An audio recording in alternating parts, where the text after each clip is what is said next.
கிருபையாய் நம்மோடு பேசி கொண்டிருக்கிறதுக்கு காரணமாக இருக்கிற தேவனுடைய தாசர் அவர்களுக்கும் என்னுடைய நன்றியை தெரிவித்துக் கொள்கிறேன். அடுத்து வருகிறார். நேற்றைய தினத்திலே முதலாம் தினத்திலே ஐயா அவர்கள் சொன்னது போல பாஸ்டர் மணி அவர்கள் கடந்து போனாலும் தேவன் இந்த ஊழியத்தை தொடர்ந்து நடத்தி வருகிறார் என்கிறது உண்மை என்பதற்கு சாட்சி நாம் தான். ஒரு முறையிலே சொல்லாமா?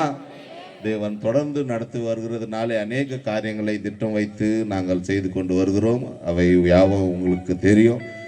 போன வருடத்திலே 31ஆம் தேதி இந்த பைபிள் ரீடிங், அநேகர் பைபிளை படிக்காது இருக்கிறவர்கள் ஒரு வருடத்திலே முழுவதாக எல்லா கலை சபைகளிலேயும் வருடம் நீங்கள் அந்த பைபிளை கம்ப்ளீட் பண்ணுற ஒரு பிரயாசத்துக்காக ஒரு சர்டிஃபிகேட் கொடுக்கலாம் என்று நாங்கள் தீர்மானிக்கும் பொழுது தேவன் நல்லவராக இருந்து அவை எல்லாவற்றையும் கிருபையாக இறங்கினார்.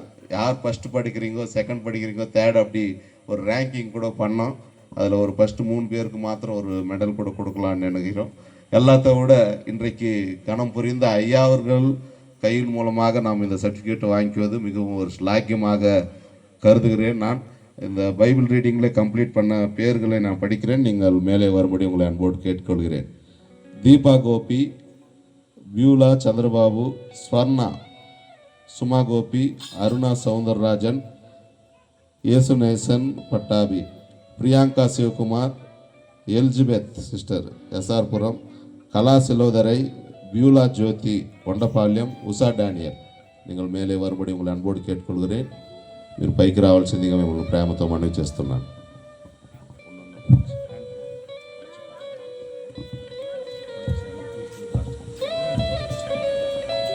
అంటనా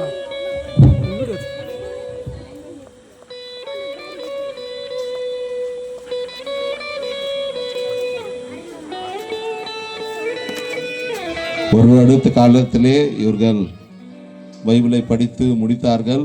இதிலே இதுவரை பைபிளை படிக்காதவர்கள் 7 பேருக்கு மேலே இருக்கிறாங்க.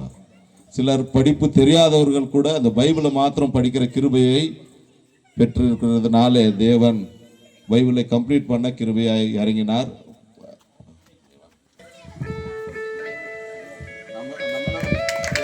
అందరూ కరములు తట్టుదాం. T Usha,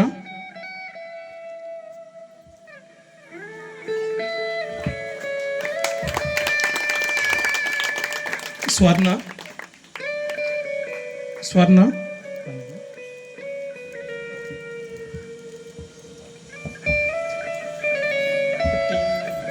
P Sumalatha,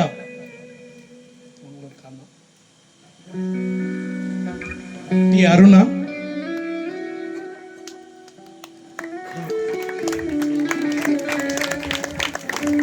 యేసునేసన్, Beulah,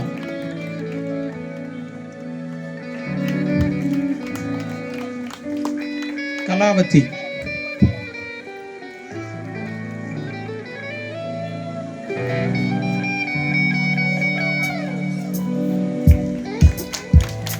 సంధ్య బ్యూలా,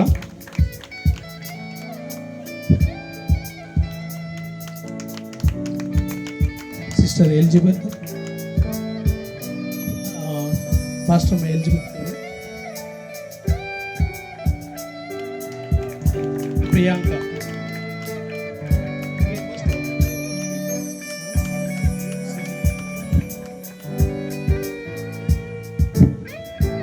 முதலாவது ஃபர்ஸ்ட் ரேங்க் கம்ப்ளீட் பண்ணவர்களுக்கு ஒரு சின்ன மெடல். தீபா கோபி,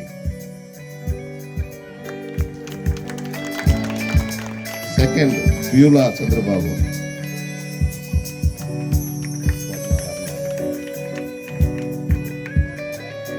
தேர்ட் ஸ்வர்ணா வரவில்லை. ஐயாவோட குரூப் போட்டு முடிச்சது நல்லா இருக்கும்.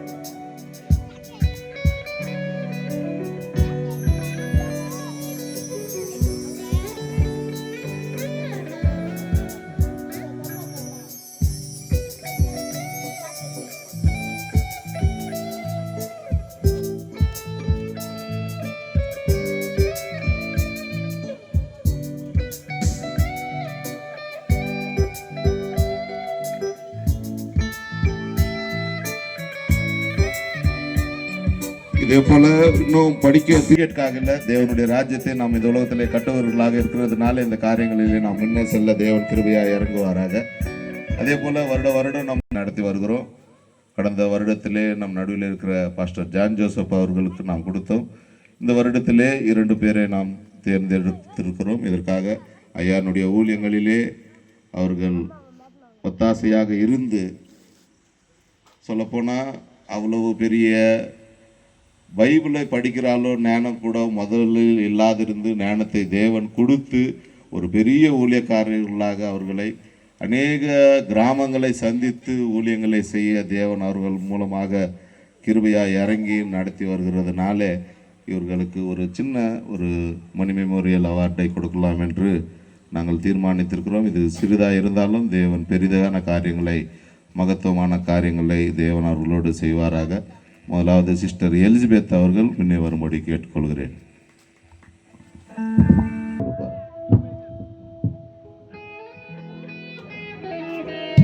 దేవుని పరిశుద్ధ నామానికి స్తోత్రం. మీకు అందరికీ నా యొక్క వందనాలు. ముఖ్యంగా అయ్యగారికి స్తోత్రం, వందనాలు. అయ్యగారు 89లోనే అయ్యగారిని మేము చూసినాం. పాలింకోటకు వచ్చినప్పుడు దేవుడికి స్తోత్రం. అక్కడి నుంచే నన్ను సేవకు కూడా పిలవటానికి కారణమైంది. నేను అప్పుడప్పుడు చెప్తూనే ఉంటాను. అయ్యగారు మమ్మల్ని దొడుకొని పోయి పాలింకోట, కన్యాకుమారి అంతా చూపించుకొని చాలా గౌరవంగా మమ్మల్ని చూసి తిరిగి మళ్ళా మన ఆంధ్రాకు పంపించినారు. తమిళనాడు అంతా అప్పుడు పాస్టర్ గారు ఒక చిన్న పిల్లల్ని ఎలా తీసుకొని వస్తారో అంత జాగ్రత్తగా తీసుకొని ఎక్కడైనా సరే రక్షణ బండి దగ్గర కాకుండా వాళ్ళ సొంత పిల్లల్లాగా నన్ను తీసుకొని పోయి అంతా చూపించుకొని తిరిగి తీసుకొని వచ్చినారు. ముఖ్యంగా నేను రక్షణ పడడానికి కారణం ఏంటి, నాకేమీ తెలీదు. ఇప్పుడు ఇవి తీసుకునే దానికి నాకేమీ తెలీదు. కానీ అప్పుడు పాస్టర్ గారు చెప్పిన, అమ్మా నీ బైబిల్ పడేమ్మా, నీ పడిమ్మా, నీ జాబ్ మనమ్మా, ఆండూరు కుడిపారు నీ పడి చేసుకున్నట్టుగా ప్రభులు కృప అనుగ్రహించినాడు. ప్రభుని మేము నిండు విగ్రహారాధనలో రాళ్ళు కొట్టే జాతికి చెందిన వాళ్ళు, ఫుల్గా డ్రింక్ చేసేవాళ్ళు కూడా ఇంట్లో, మా ఇంటైనా. అలాంటి దీంట్లో నుంచి ప్రభు రక్షించి 79లో బాప్టిజం తీసుకునేదానికి ప్రభు కృపను అనుగ్రహించాడు కుటుంబంతో. అప్పటి నుంచి ప్రభు పాస్టర్ గారు చిన్న పిల్లల్ని ఏ విధంగా పెట్టుకొని నడిపిస్తారో ఆ విధంగా వాళ్ళతో కూడా పెట్టుకొని నాకు నేర్పించి ఈరోజు ఈ స్థాయికి నడిపించినారంటే ఆ ప్రభు కృప. ఒక తండ్రి ఒక బిడ్డని ఎలా తీర్చిదిద్దాలనో మన పాస్టర్ దగ్గరగా ఉన్నోళ్ళకి తెలుస్తుంది. ఎప్పుడు కోప్పడేవాళ్ళు కాదు, నేర్పించేవాళ్ళు. నేర్చుకోవాలంటే మన మనీ పాస్టర్ దగ్గరనే నేర్చుకోవాలా. తర్వాత అయ్యగారు కూడా బాగా మాకు నేర్పించేవాళ్ళు. అప్పటి నుంచి ఎప్పుడు వచ్చినా 96లో ఎస్ఆర్పురంలో చర్చి కట్టాలని ఇక్కడ మీటింగ్ పెట్టినప్పుడు తడుకొని పోయి అయ్యగారు గుర్తుందో లేదో ప్రైజ్ చేయించినారు మన పాస్టర్ గారు.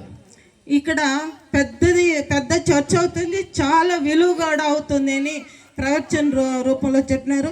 ఇప్పుడు ఆడ చర్చి అయింది, ఇంకొక చర్చి కూడా అయింది, చాలా ఇండ్లు కూడా అక్కడ అయింది. కరెంటు కూడా లేదు.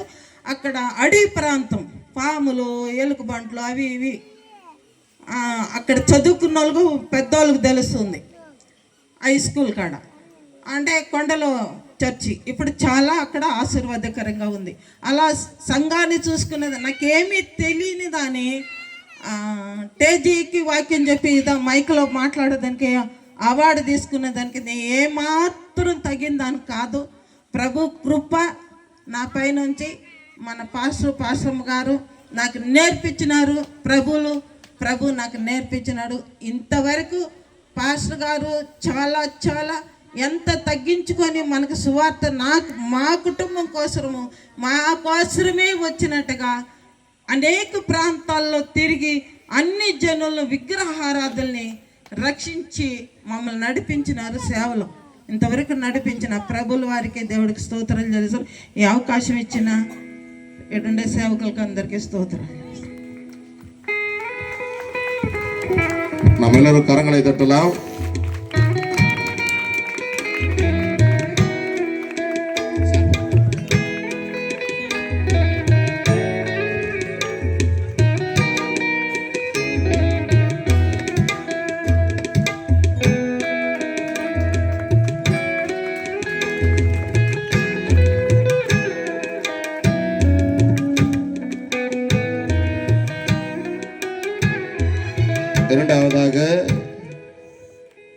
ஜாசுவா காதிங்கு. அவர் ஒரு ஆட்டக்காரராக இருந்தவர். நல்லா குடிச்சிட்டு வெறிச்சிட்டு பாரதத்தில் ஆட்ட மாஸ்டர் அவர். ஆனால் அவர் தேவன் தெரிஞ்சுக்கின்னு ஒன்றுமே தெரியாதப்போ நீ மூப்பராயிரு, நீ பாஸ்டர் ஆயிருன்னு சொன்ன பேச்சுக்கு கீழ் பண்ணிச்சு பாஸ்டர் ஆகிட்டார். அவர் ஒரு அந்த உற்சாகத்தினால என்னால் முடியாது, என்னால் படிக்க கூட சரியாக முடியாதுன்னு சொல்லும் பொழுது அவர் பாஸ்டர் அவர்கள் சொன்ன வார்த்தை, தேவனை நம்பி நீ செய். ஒரு எங்கோ பஸ் வசதி, நடந்து போகக்கூட முடியாத வசதி இருக்கிற ஒரு காதிங்கி பட்டணத்திலே, அந்த சின்ன கிராமத்திலே தேவனுடைய தாசனை தெரிந்து கொண்டு இன்றைக்கு அநேக ஊழியங்களை தேவன் கொடுத்தார். அதனாலே அவருக்கு இந்த அவார்டை கொடுக்கலாம் என்று நினைக்கிறோம். முன்னே பாஸ்டர் அவர்களை குறித்து ஒரு 2 பேச்சை சொல்லும்படி கேட்டுக்கொள்கிறேன்.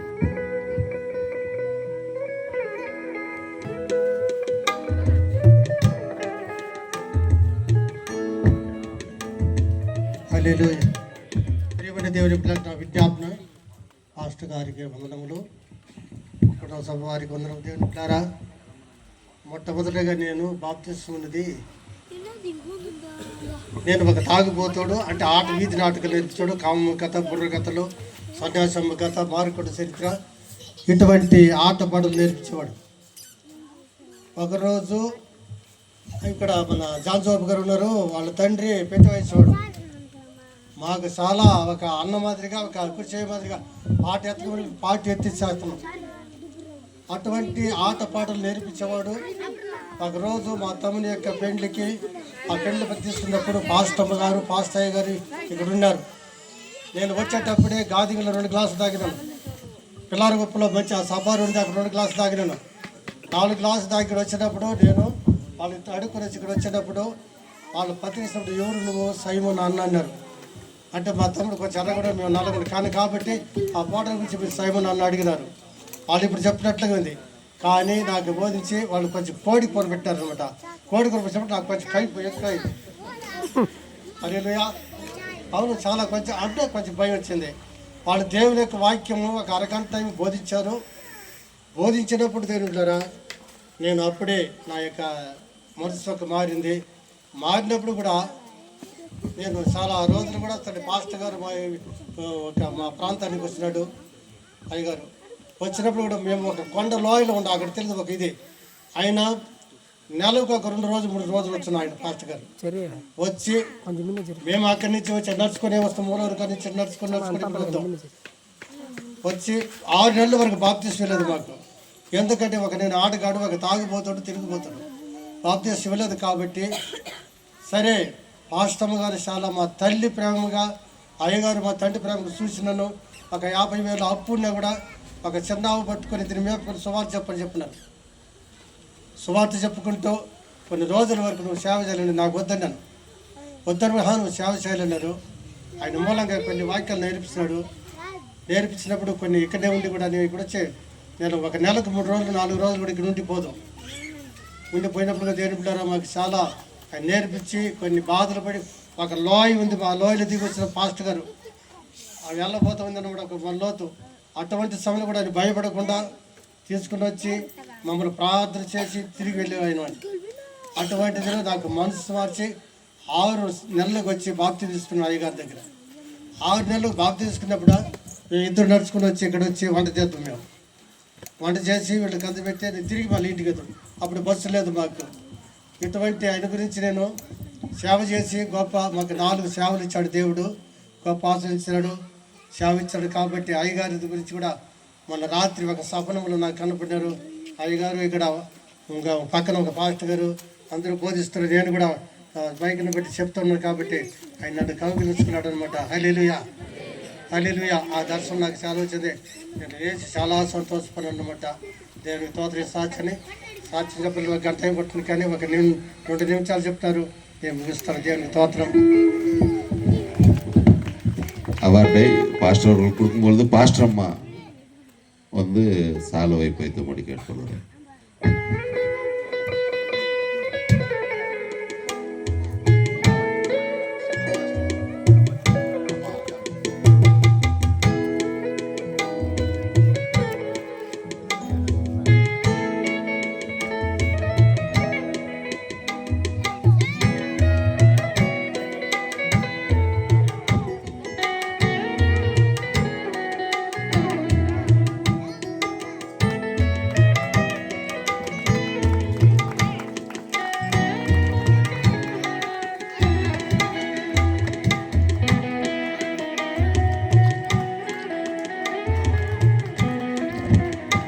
ఒకసారి చేతులు పెడదాం మనం అందరూ గట్టిగా.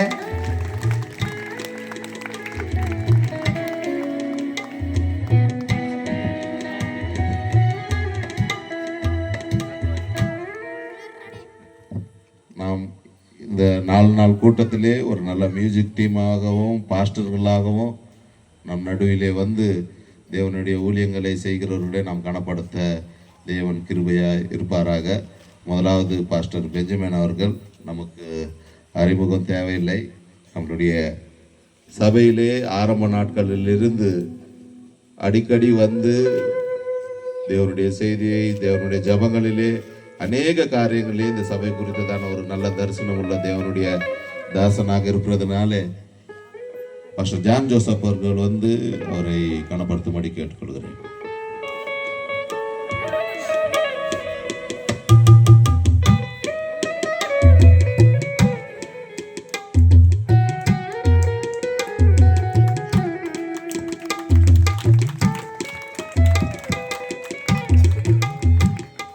அதே போல பாஸ்டர் விக்டர் அவர்கள் அநேக வருடங்களுக்கு முன்பதாக 1994 ஒரு நல்ல கிட்டாரிஸ்டாக இங்கே வந்தார். இப்பொழுது இன்னும் பெரிய கிருபையை தேவன் கொடுத்து இதுவரை ஒரு போதகராக தேவன் வழி நடத்தி வருகிறார். அதனால நாம் அவரை கனப்படுத்தலாம், கரங்களை தட்டலாம்.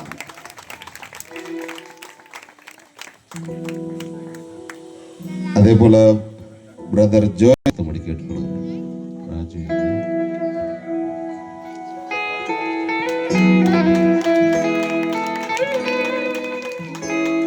டேரன் எபினேசர் ஹேமாத்ரி அவர்கள் வந்து கனப்படுத்தும்படி கேட்டுக்கொள்கிறேன்.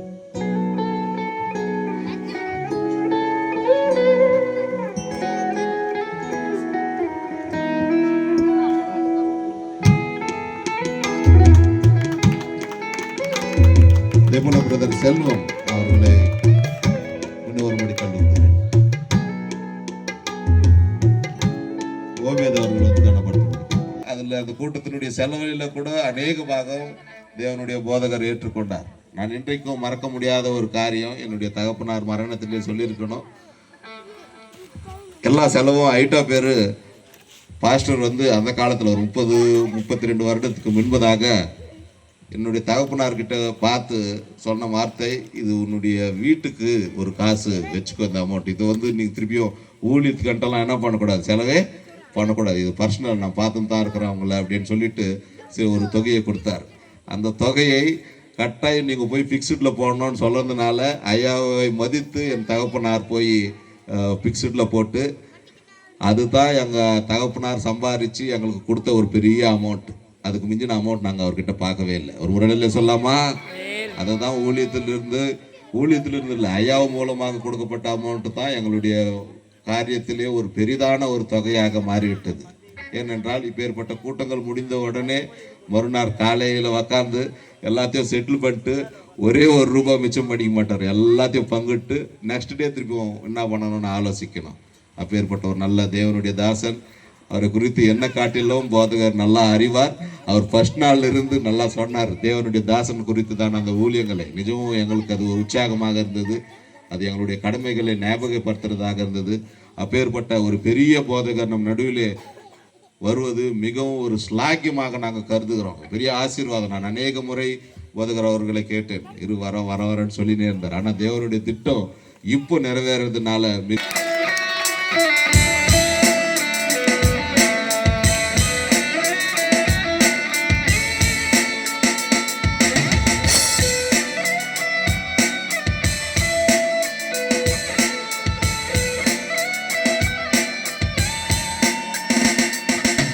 கரங்களை தட்டினே இருக்கும்.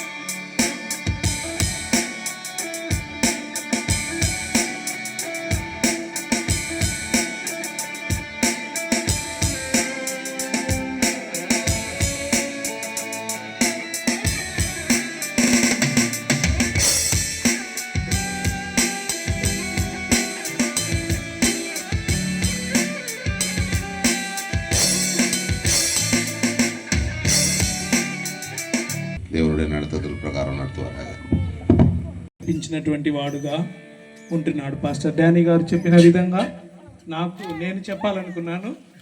తను ఇచ్చినటువంటి దానిని మా యొక్క అక్క సంపూర్ణ అన్బుమణి గారి పెళ్లిలో దాన్ని నా ద్వారా ఖర్చు చేయడానికి దేవుడు కృప చూపించాడు. అంటే అంతగా ఈ యొక్క కుటుంబాన్ని ప్రేమించినటువంటి அவ்வளவாய் நேசித்த ஒருத்தனை அவர் உங்களுடைய சொந்த செலவுக்காக நீங்கள் உபயோகிங்கோ அன்னது என்று சொன்னார். அது 2013 ஆண்டில் அக்காவுடைய தீர்மானத்தில் இதுதான் தேவன் பாராட்டுகிற அன்பு.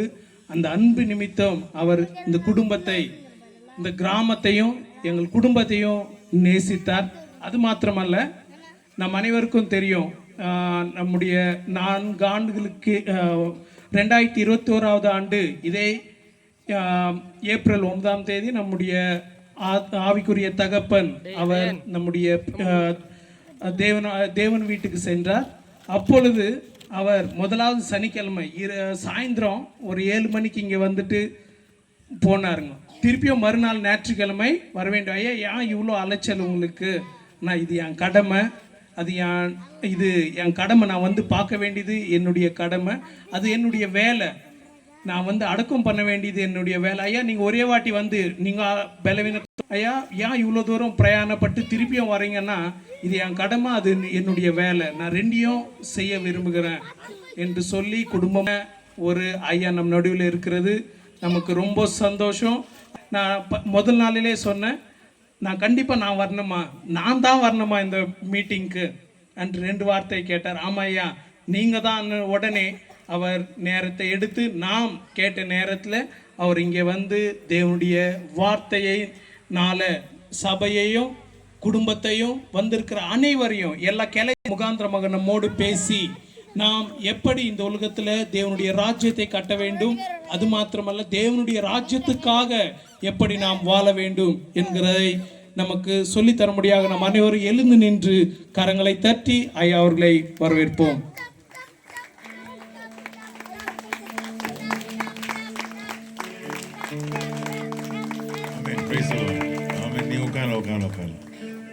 உயிரான இயேசு என் உயிரே, நான் உம்மை துதிப்பேன்.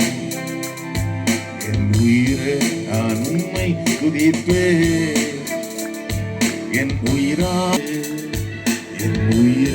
நான் உம்மை மறக்குதையா, உணர்வு எல்லாம் இனி குதையா, உலகமெல்லாம் மறக்குதையா, உணர்வு எல்லாம் இனி குதையா. உன்னானும் துதி கையிலே ஏசையா, உம்மன்பை ருசி, உன்னாமம் துதி கையிலே உம்மை ருசிக்கையிலே.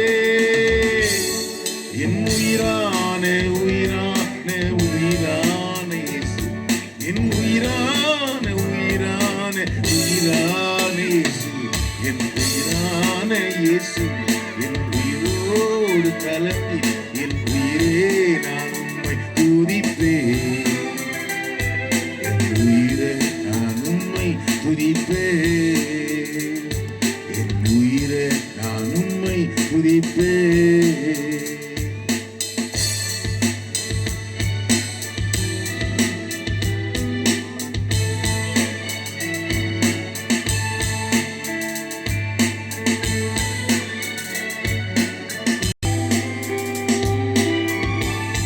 உலகத்திலே உயர்ந்த அடைக்கல அறத்தானே உன் திருநாமம், உலகத்திலே உயர்ந்த அடைக்கல அறத்தானே. நீதிமானுமக்குள்ளே ஓடி சுகமாயிருப்பானே, நீதிமானுமக்குள்ளே ஓடி சுகமாயிருப்பானே. என் உயிரான உயிரான உயிரான உயிரான என் உயிரான இயேசு, என் உயிரோடு கலந்தீர் என் உயிரே நான் உம்மை துதிப்பேன் என் உயிரே நான் உம்மை துதிப்பேன் என் உயிரே நான் உம்மை துதிப்பேன். Amen. Hallelujah. Amen. Pastor Daniel அவர்களுக்காக பாஸ்டர் டேனியல் அவர்களுக்காகவும் பாஸ்டர் ஆண்ட்ரூ அவர்களுக்காகவும் பாஸ்டர் அம்மா அவர்களுக்காக அம்முக்காக சின்னுக்காக எல்லாருக்காக நன்றி சொல்ல கடைபெற்றோம். நீங்கள் சொன்னது எதுவுமே எனக்கு ஞாபகம் இல்லை. முதல்ல அந்த 94 வந்ததும் ஞாபகம் இல்லை. பாஸ்டர் கையில் வந்து காணி கொடுத்தோம் நீங்கள் சொன்னது எனக்கு ஞாபகமே இல்லை. ஆனால் ஆண்டவர் உங்களுக்கு வந்து அந்த நினைவு தந்து நீங்கள் என்னை கௌரவிச்சுக்காம நன்றி. அந்த கௌரவம் அதெல்லாம் வந்து நான் எதிர்பார்க்குற ஆள் இல்லைன்னு இங்கே வந்திருக்கிறேன் சபையில் வந்திருக்கிறதான ஊழியர்களுக்கு தெரியும். நீங்கள் கொடுத்ததான கௌரவத்துக்கு மிக மிக நன்றி. பாஸ்டர் வந்து அவர் கல்யாணம் ஆகிறதுக்கு முன்னாலேயே நான் அறிமுகமானேன். பாஸ்டர் அம்மாவுக்கும் கல்யாணம் ஆகிறதுக்கு முன்னாலேயும் அறிமுகமானவர்கள். நான் ஒரு சாதாரண வாலிபனா ஊழியத்தில் கூட இன்னும் வராத நிலையில் நம்முடைய பாஸ்டர் மணி அவர்களே நன்றாக அறிந்த அந்த நாட்களில் அறிந்தவர். அதே போல் பாஸ்டர் அம்மா அவருடைய குடும்பம் முழுவதும் நான் ஊழியத்து வர்றதுக்கு முன்னாலே ரட்சிக்கப்பட்ட நாள் தொடங்கி அப்படி எடுத்துக்கொள்ளலாம். ரட்சிக்கப்பட்ட நாள் தொடங்கி அவருடைய வந்து அறிமுகமாகி அந்த குடும்பத்தோடு வந்து ஐக்கியம் பண்ணுறதான ஒருவனாக இருக்கிறேன் இதுவரையில். ஆண்டவர் இந்த ஊழியத்தை இவ்வளோ பிரமாண்டமாக ஆசீர்வாதமான முறையில் விசேஷமாக பாஸ்டர் டேனியல் அவர்கள் பாஸ்டர் ஆண்ட்ரூ அவர்கள் இருவரும் சேர்ந்து நடத்துகிறதான காரியங்கள் வந்து மிக மிக ஆசீர்வாதமாக ஒரு நல்லதொரு ஒரு மாதிரியாக ஒரு மாடல் ஆக ஒரு சாட்சியாக கர்த்தர் வச்சிருக்கிறதுக்காக அப்படி நாமத்திற்கு ஸ்தோத்திரம். அது மிகுந்த ஆசீர்வாதம். நம்ம காலம் சின்னதான மணி அவர்களை வந்து அதிகமாக நேசிக்கிறதான அவரும் நம்ம அதிகமாக நேசிப்பார். அதே நேரத்தில் அவரையும் நாம் அதிகமாக நேசித்தோம். அந்த நாட்களிலே ரொம்ப அன்பாக பழகக்கூடியதான ஒரு அன்புள்ளதான ஊழியக்காரனாக அவர் பாஸ்டாவுக்கு முன்னாலே அவர் நன்றாக பழக்கமுள்ளதான ஒரு பிரதர் மணி என்னாக்கா பெங்களூரில் அந்த ஜீவனல்லி சபை முழுவதும் எல்லாருக்கும் தெரியும். அதுதான் பிரதர் மணி அவர் ஆரம்பத்தில். அதன் பிறகு ஆண்டவர் திக்கு தெரியாத காட்டில் வந்து இது வந்து திக்கு தெரியாத காட்டு, இப்படி ஒரு ஊர் என்று ஒன்று இருக்கு, தையூர் என்ற ஊர் இருக்கு, இந்த சித்தூர் மாவட்டத்தில் இப்படி ஒரு கிராமம் இருக்குன்னு நினச்சி கூட நாங்கள் நினச்செல்லாம் பார்க்காத இடத்துல வந்து மிகுந்த கஷ்டமான சூழ்நிலையிலே எனக்கு தெரிந்த அறிவிலே நம்ம பார்த்த வரைக்கும் மிகுந்த ஒரு உபத்திரமான நிலையிலே வந்து அவர் வந்து ஊழியத்தை அவர் வந்து தமிழ்நாட்டை சேர்ந்தவர். அந்த பக்கம் அந்த ராமநாதபுரம் மாவட்டம் இல்லைங்களா, அந்த பக்கத்தில் அங்கேருந்து வந்து சென்னை மன்னித்துக்கொள்ளுங்க பெங்களூருக்கு வந்துட்டு பெங்களூர்லேருந்து இங்கே வந்து குடியேறுறது என்பது சாதாரண விஷயம் இல்லை. பாஸ்டர் அம்மா அவர்கள் வந்து பெங்களூர்லேயே இருந்தவங்க, பெங்களூர் சிட்டியில் இருந்து வாழ்ந்தவங்க. அப்படிப்பட்டவங்க வந்து இங்கே வந்து கிராமத்தில் வந்து இருந்தது என்பது வந்து மிக மிக ஒரு ஆச்சரியமான, என்னை பொறுத்த வரைக்கும் ஒரு ஆச்சரியமான விஷயம். இங்கேருந்து பெங்களூருக்கு போனால் நிறைய பேர் இருக்கிறாங்க. இந்த சித்தூர் மாவட்டத்திலேருந்து பெங்களூரில் போய் வேலை செய்து அங்கே வந்து ஒன்றுமே கிராமமே தெரியாத மாதிரி நடிக்கிறவங்களாம் அங்கே வந்து இருக்கிறாங்க. புரியுதுங்களா? அங்கிருந்து வந்து இங்கே பட்டணத்திலிருந்து வந்து எல்லாமே கிராமத்துலேருந்து பட்டணத்துக்கு போவாங்க. ஆனால் இவங்க பட்டணத்திலிருந்து கிராமத்திற்கு வந்து இங்கே வந்து கர்த்தருடைய ஊழியத்தை செய்யத்தக்கதாக ஒப்பு கொடுத்து, அதாவது அவங்க வீட்டில் உள்ள எல்லாரையும் விட பேதையான ஒரு அம்மான்னு சொல்லி தான் இவங்களுக்கு பேர். லலிதா அம்மா வந்து பேதையானவர்கள் அப்படின்னு. அது என் அனுபவங்கள் சொல்கிற நேரத்தை பார்த்தது காரியம். எந்த விதமான பேச்சும் பேச மாட்டாங்க, எதையும் பேச மாட்டாங்க, எதை பற்றியும் பேச மாட்டாங்க, யாரை பற்றியும் பேச மாட்டாங்க. மற்ற சகோதரிகள் எல்லாம் நன்றாக பேசுவார்கள். ஆனால் இவர்கள் எப்போவுமே அமைதியாக இருந்ததான ஒருவராகத்தான் நான் அவர்களை பார்த்துருக்கிறேன் திருமணம் ஆவதற்கு முன்னாலே. ஆனால் கர்த்தர் பேதைகளை ஞானியாக மாற்றுகிறார்னு வசனம் இருக்குதா இல்லையா? இது கண்ணால் இவங்களை நம்ம பாஸ்டர் அம்மா அவர்களை பார்த்தீங்கன்னா அது கண்ணால் நிறைவேறின ஒன்று. அதே போல தான் பாஸ்டர் மணி அவர்களும் கூட பேதையாக இருந்தார். அவர் வேறொரு தொழில் நினைக்கிற வெல்டரோ என்னவோ அந்த டெக்னீஷியனாக இருந்தார் அந்த நாட்களில்.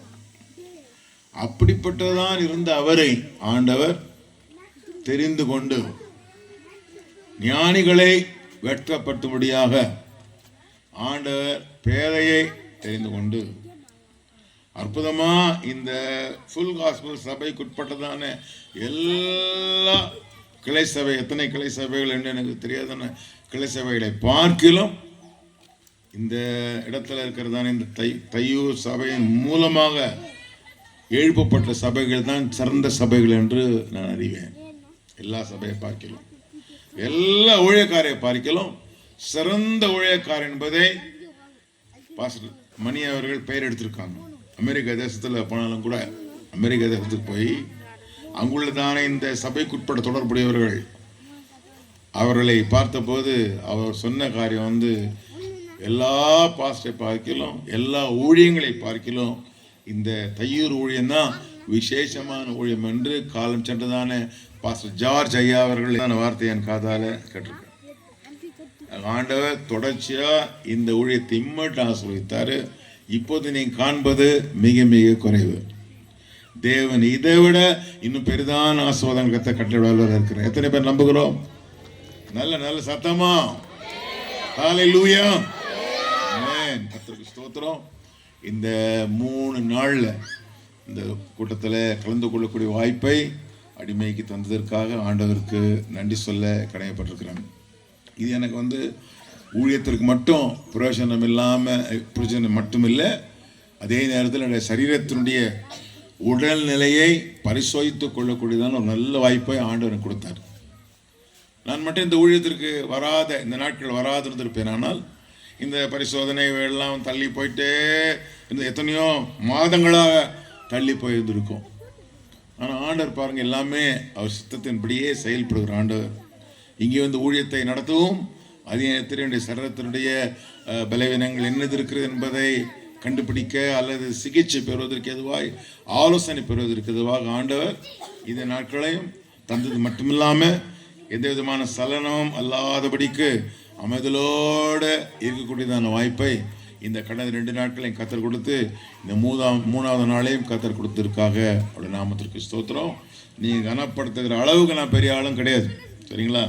நீங்கள் அப்படி கனப்படுத்தி எனக்கு மாலை போடுற அளவுக்கு, கிரீடத்தை போடுற அளவுக்கு, ஷாலோ போத்துற அளவுக்கு அப்படிப்பட்ட பெரிய ஆள் நான் ஒரு பெரிய ஆளே கிடையாது.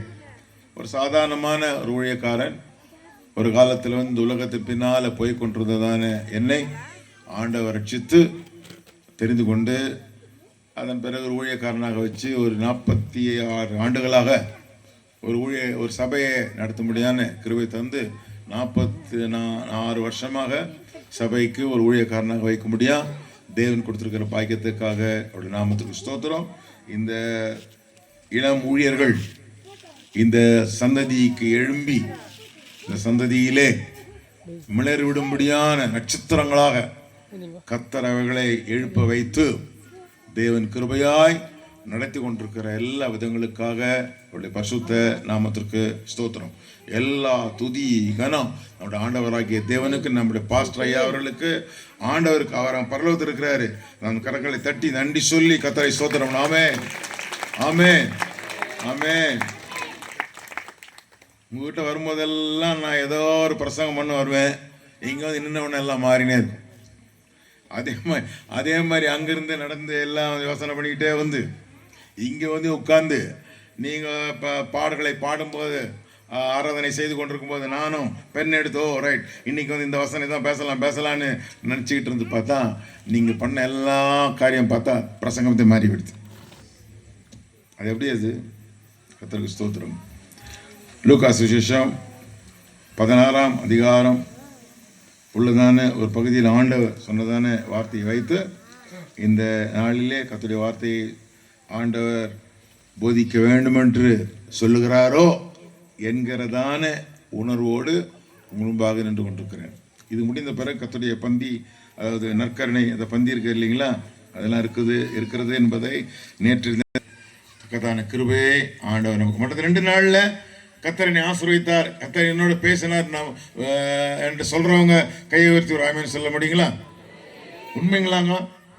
இல்லை சும்மா கதை ஏதோ சொல்லிட்டு இருந்தான்ற மாதிரி இருந்தவங்க யாராவது இருக்கீங்களா? ஆமேன்னு சொல்லுங்க. நல்ல தைரியமா, ஒன்றும் பிரச்சனை இல்லை, அவனுக்கு தப்பு சொல்ல மாட்டேன். சரி, இப்போ ரொம்ப நன்றி. இந்த நாளிலே கர்த்தராகிய இயேசு கிறிஸ்துவாகிய நம்முடைய ஆண்டவர் அவர் காட்டிக் கொடுக்கப்பட்ட ராத்திரிக்கு முன்பதாக அந்த ராத்திரியிலே சீஷர்கள் எல்லாரும் ஒன்று சேர்ந்து வைத்து அவர் அப்பத்தை எடுத்து ஸ்தோத்திரம் பண்ணி, இதுவா நீங்கள் புசியுங்கள், இது உங்களுக்காக பிற்கப்படுகிற என்ற சரீரமாக இருக்கிறது. அப்படியே பாத்திரத்தை எடுத்து இந்த பாத்திரத்தில் நீங்கள் பானம் பண்ண வேண்டும், இது உங்களுக்காய் சிந்தப்பட்ட என்ற ரத்தமா இருக்கிறது, என்னை நினைவுக்குறும்படி இதை செய்யுங்கள் என்று சொன்னார். கர்த்தராகிய ஆண்டவராகிய நம்முடைய தேவன் மாம்சத்திலே இந்த உலகத்திலே வெளிப்பட்டார். அவர் வெளிப்பட்டு அவர் ரத்தத்தை சிந்தி நம்ம மீட்க வேண்டிய ஒரு கட்டாய நிலைக்கு ஏன் அவருக்கு ஏற்பட்டது என்பதுதான் நாம் கேட்க வேண்டிய ஒரு கேள்வி. ஏன் ஆண்டவர் வந்து இந்த உலகத்தில் வந்து ரத்தத்தை சிந்தி மரித்து தன் ஜீவனையே கொடுத்து இவ்வளோ பெரியதான தியாகத்தை ஆண்டவர் எதற்காக செய்ய வேண்டும் என்ற கேள்வி. இப்போ வந்து இவங்க எல்லாம் அவார்டு வாங்கினாங்க இல்லைங்களா, அவங்களுக்கு ஒரு மெடல்லாம் கொடுத்தாங்க. எதுக்கு கொடுத்தாங்க? அவங்க திறமை படிச்சு மேலே வந்து வெகுமதி வாங்குற அளவுக்கு, சர்டிபிகேட் வாங்குற அளவுக்கு அவங்க வந்து அந்த கஷ்டத்தை எடுத்து வேதத்தை முழுவதுமாக குடிப்பிட்ட காலத்தில் முடிக்கத்தக்கதான ஒரு திராணியை மேற்கொண்டபடினால அவர்களுக்கு என்று ஒரு பரிசு கொடுக்கப்பட்டது. அதாவது காரணம், இந்த பரிசு கொடுப்பதற்கு காரணம், இந்த மெடல் கொடுப்பதற்கு காரணம், இந்த சர்டிபிகேட்டை கொடுப்பதற்குரிய காரணம் ஒன்று இருந்தது. சரிங்களா? எல்லாத்துக்கும் இருக்கு. ஏன் அவங்கள மேடையில் கொண்டு நிற்க வச்சாங்க? காரணம். ஏன் இந்த பாஸ்டர் ஜாஷ்வா தனக்கு அவரை வந்து முன்னால் நிற்க வச்சாரு? எதற்கு? ஒரு காரணம் இருந்தது. அப்ப ஆண்டவர் இந்த உலகத்தில் வந்து தன்னையே ஒப்பு கொடுக்க வேண்டும் என்பதற்குரிய காரணம் என்ன? அதான கேள்வி. ஒரே ஒரு ஆப்பிளை சாப்பிட்டதுக்காக வேண்டி உயிரே கொடுக்கிற மாதிரி, புரியுதா? இதன் அர்த்தம் இருக்கா? இப்போ உதாரணமா உங்க பிள்ளை ஒருத்தர் இருக்காருன்னு வச்சுங்க, 20 வயசு பிள்ளை வந்து வீட்டில் இருக்கிறதான ஒரு ஆப்பிளை சாப்பிட்டான்றதுக்காக வேண்டி காலி வச்சுடுவீங்களா? சொல்லுங்க. என்ன? ஏன்னா அந்த ஆப்பிள் ஒரு சின்ன விஷயம், அதை சாப்பிட்டதுனால வேண்டி காலை வெட்டுறது அநியாயமே, அநியாயம் தானே. இப்போ தெய்வமே உலகத்திற்கு வந்து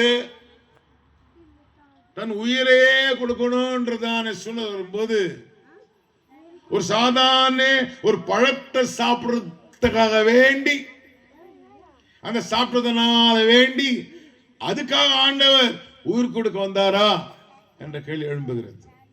அடுத்து, மனுஷனுடைய ஆயுசு நாட்கள் மிகவும் குறைவு.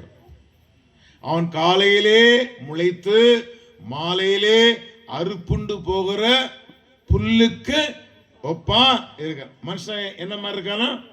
புல்லுக்கு. அப்ப நீங்களும் என்ன மாதிரி எதுக்கு ஒப்பா இருக்கிறான்னு சொல்றாரு? புல்லுக்கு ஒப்பா இருக்கிறோம். அது காலையிலே முளைத்து நல்ல பிரசங்கம்லாம் பண்ணீங்களா? பரவாயில்லையா? சூப்பர். கொஞ்ச நேரம் நான் பேசிட்டு பிறகு அப்புறம் பேசுறீங்களா? ரைட்டா சொல்லுங்கம்மா. நல்ல பிள்ளைங்க. ஓகே, நல்ல பிள்ளைங்க அவங்களாம். நான் என்ன சொல்ல வந்தேன் இப்போ, நானே சொல்ல மறந்துட்டேன் பாருங்க. ரைட். காலை என்ன தையூர் ஆளுங்க, சாதாரணமான ஆளுங்க நீங்களாம். காலையில முளைத்து சரி, காலையில முளைத்து மாலையில அற்புண்டு போகிறதான ஒரு புல்லா இருக்கிற அவங்களுக்கு போய் ஜீவனையே கொடுப்பதுன்னு அர்த்தம் இருக்குதா? சொல்லுங்க, நீங்களே யோசனை பண்ணணும். நான் ஒரு புல்லு மாதிரி ஆள், புல்லுக்கு ஒப்பா இருக்கிறேன். அப்படின்னா நிரந்தரம் இல்லாத ஒருவனா இருக்கிறேன். நம்முடைய பாஸ்டர் ஐயா அவர்கள் இன்னும் 10 ஆண்டு வாழ்ந்திருக்கலாம், 20 ஆண்டு வாழ்ந்திருக்கலாம். ஆனால் அவருடைய முடிவு அந்த கத்த சித்தத்தின் நடுவில் ஒரு நாளிலே 4 வருஷத்துக்கு முன்னால அது முடிந்து போனது. ஏன்னா நம்முடைய வாழ்க்கையை ஒரு புல்லு போல நம்முடைய வாழ்க்கை இருக்கிறது. எப்போது அறுப்புண்டு போகும், எப்போது அது வாடி போகும் என்று நமக்கு தெரியாது. அப்ப இப்படிப்பட்ட புல்லு மாதிரி இருக்கிற ஒரு வாழ்க்கைக்காக தேவாதி தேவன், கர்த்தாதி கர்த்தன், ராஜாதி ராஜா வந்து இந்த பூலோகத்திற்கு வந்து ஜீவனையே கொடுக்கிற அளவுக்கு என்னம்மா அது, இவ்வளவு பெரிய என்ன விஷயம் அது என்று யோசிக்க வேண்டி தோணுது இருக்குது. ஏன்னா ஆண்டவரே சொல்றாரு, இது உங்களுக்காய் பிற்கப்படினுடைய சரீரமாய் இருக்கிறது, இது பதில் பானம் பண்ணுங்கள். இந்த ரசத்தை பானம் பண்ணும்போது என்னுடைய ரத்தம் உங்களுக்காக சிந்தப்பட்டது என்பதற்கு அடையாளமாக இந்த ரசத்தை பானம் பண்ணுங்கள் சொல்ற.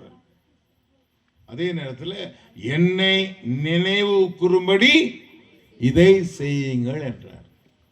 கர்த்தராகிய ஆண்டவர் என்னை நினைச்சுங்கன்னு சொன்னதான ஒரே ஒரு வார்த்தை ஒன்னு இருந்து அதை செய்யணும்னு சொல்றது ஒன்னே ஒண்ணுதான். இதுதான் இன்னைக்கு நீங்க செய்ய போறீங்களே. பாஸ்டர் ஆண்ட்ரூ அவர்களும் பாஸ்டர் டேனியல் அவர்களும் உங்களுக்கு கர்த்தருடைய பந்தி அந்த நற்கருணை கொடுப்பார் இல்லையா?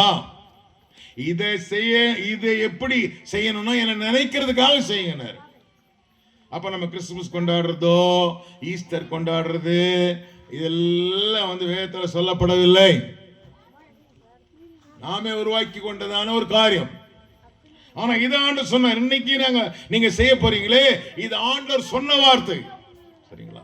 ஏன் அவர் ரத்தத்தை சிந்தனும் அப்படின்னு அங்கதான் நாம பார்க்க வேண்டிய விஷயம். ஆண்டோட வசனம் சொல்லுகிறது, லேவியராகமம் 17ஆம் அதிகாரம் 11ஆம் வசனம் சொல்லுது, ரத்தம் சிந்தல் இல்லாமல் பாவமன்னிப்பு இல்லை. அப்படியே எபிரேய நிருபம் 7ஆம் எபிரேய புஸ்தகம் 9ஆம் அதிகாரம் 22ஆம் வசனத்துல படிச்சீங்கன்னா அதே வார்த்தை, ரத்தம் சிந்தல் இல்லாமல் பாவ மன்னிப்பு இல்லை. அப்போ என்ன இவ்வளோ பெரிய பாவம். நேற்று தினத்தை நான் பார்த்தோம், பழத்தை சாப்பிட்டார்கள். பழத்தை சாப்பிட்ட போது அப்போ அவர்களுக்கு தெரிந்தது தாங்கள் நிர்வாணிகள் என்று அப்படி அறிந்து கொண்டார்கள். பழம் சாப்பிடுற வரைக்கும் தங்களுக்கு உடை இருக்கிறது, உடை இல்லாம இருக்கிறது, போகிறது வருது ஒன்றுமே தெரியவில்லை. கபடு சூது இல்லாம அந்த மனசு இருந்தது. ஆண்டவர் சொன்ன இந்த பழத்தை சாப்பிடும் போது நீ சாகவே சாவாய் சொன்னார் ஆண்டவர். ஆனா சர்ப்பம் சொல்லுச்சு, இதை நீங்க சாப்பிட்டீங்கன்னா தேவர்களை போல மாறுவீர்கள், தேவரை போல மாறிவிடுவீர்கள், நன்மை தீமை அறியத்தக்கதான ஞானம் உங்களுக்கு வரும் என்று சர்ப்பம் சொன்ன போது அது அவர்களுக்கு வந்து மிகவும் சோதனையா அது மறந்துருச்சு. அப்ப ஆண்டவர் சொன்னதை வந்து அப்படியே மறந்து போயிட்டாங்க. ஆக்சுவலா நாம் நேற்று பார்த்தோம் இல்லைங்களா, ஏவாள் தான் வந்து புதிய நல்ல புத்திசாலி. ஆண்டவர் சொன்னாரு ஆதாம்கிட்ட, நீ இந்த பழத்தை சாப்பிட வேண்டாம். ஆனா ஏவாள் சொல்றா, நாங்க சாப்பிடவும் கூடாது, அதை தொடவும் கூடாது. பாருங்களா நாலேஜ். அப்படிப்பட்ட ஆளை லைக் தட் ஒரு வினாடியில ஒரு நிமிஷத்துல இந்த சர்ப்பம் மாத்தி போட்டது. தேவன் சொன்னதெல்லாம் மறந்து போயிடுது. தேவன் சொன்ன காரியங்கள் எல்லாம் மறந்து அந்த சாப்பிட்ட போது அவனுடைய பிசிக்கல் சேஞ்ச், சரீரத்திலே ஒரு மாற்றம் ஏற்பட்டது. ஆதாமே ஆதாமே எங்கே இருக்கிறாய் என்று சத்தம் கேட்டபோது அவன் ஒளிந்து கொண்டிருக்கிறான் என்று தானே சொல்றாரு. நான் ஒளிந்து கொண்டிருக்கிறேன். ஒளிவதற்கு முன்பதாக யாரும் சொல்லாத ஒரு காரியத்தை செய்தார் ஆதாம் ஏவாளும். இலையினாலே அவர் தங்கள் மானத்தை மூடினார்கள். ஆண்ட சொல்லி கொடுக்கவே இல்லை, நீ இலையை மூடு, இலையை வந்து என்ன பண்ணு, உடையாக அதை மாற்றி போட்டுக்கணும் ஆண்ட சொல்லலை. இந்த பழத்தை சாப்பிட்ட உடனே எப்படி சரீரத்தில் ஒரு மாற்றம் ஏற்பட்டதை அவர் உள்ளத்தில் கண்டார்களோ அதே போல் தம்முடைய ஆத்மாவிலேயும் ஒரு பெரும் மாற்றம் ஏற்பட்டது. அந்த மாற்றம் என்னவென்றால் ஆத்மா தங்களை அறியாதையே செத்து போனது. நீ இதை புசிக்கும் நாளிலே சாகவே சாவாய். நாம் வந்து சொன்னோம், சாவுனா அவருக்கு என்னன்னு தெரியாது. நீ புசிக்கும் நாளிலே சாகவே சாவாய்ன்னு சொன்ன போது அவங்களுக்கு ஒன்றும் புரியல. ஆனா ஆண்டு சொன்னது சாகவே சாவாய் என்பது இந்த ஆத்மா இந்த கீழ்ப்படியாத நிமித்தமாக செத்து போகும். நீ சாப்பிட்ட நாளிலே மாற்றம் ஏற்படும். அது சாப்பிட்ட போது தங்கள் அறியாது இதுவரை தங்களுக்கு இல்லாத ஒரு வெட்கம் அவள் இதுவரைக்கும் வந்தபோது தாங்களே ஒரு சுயாதீனமான சொந்த எண்ணத்தில் சொந்த ஒரு சிந்தனையிலே அவர்கள் உடையை தைத்து கொண்டார்கள்.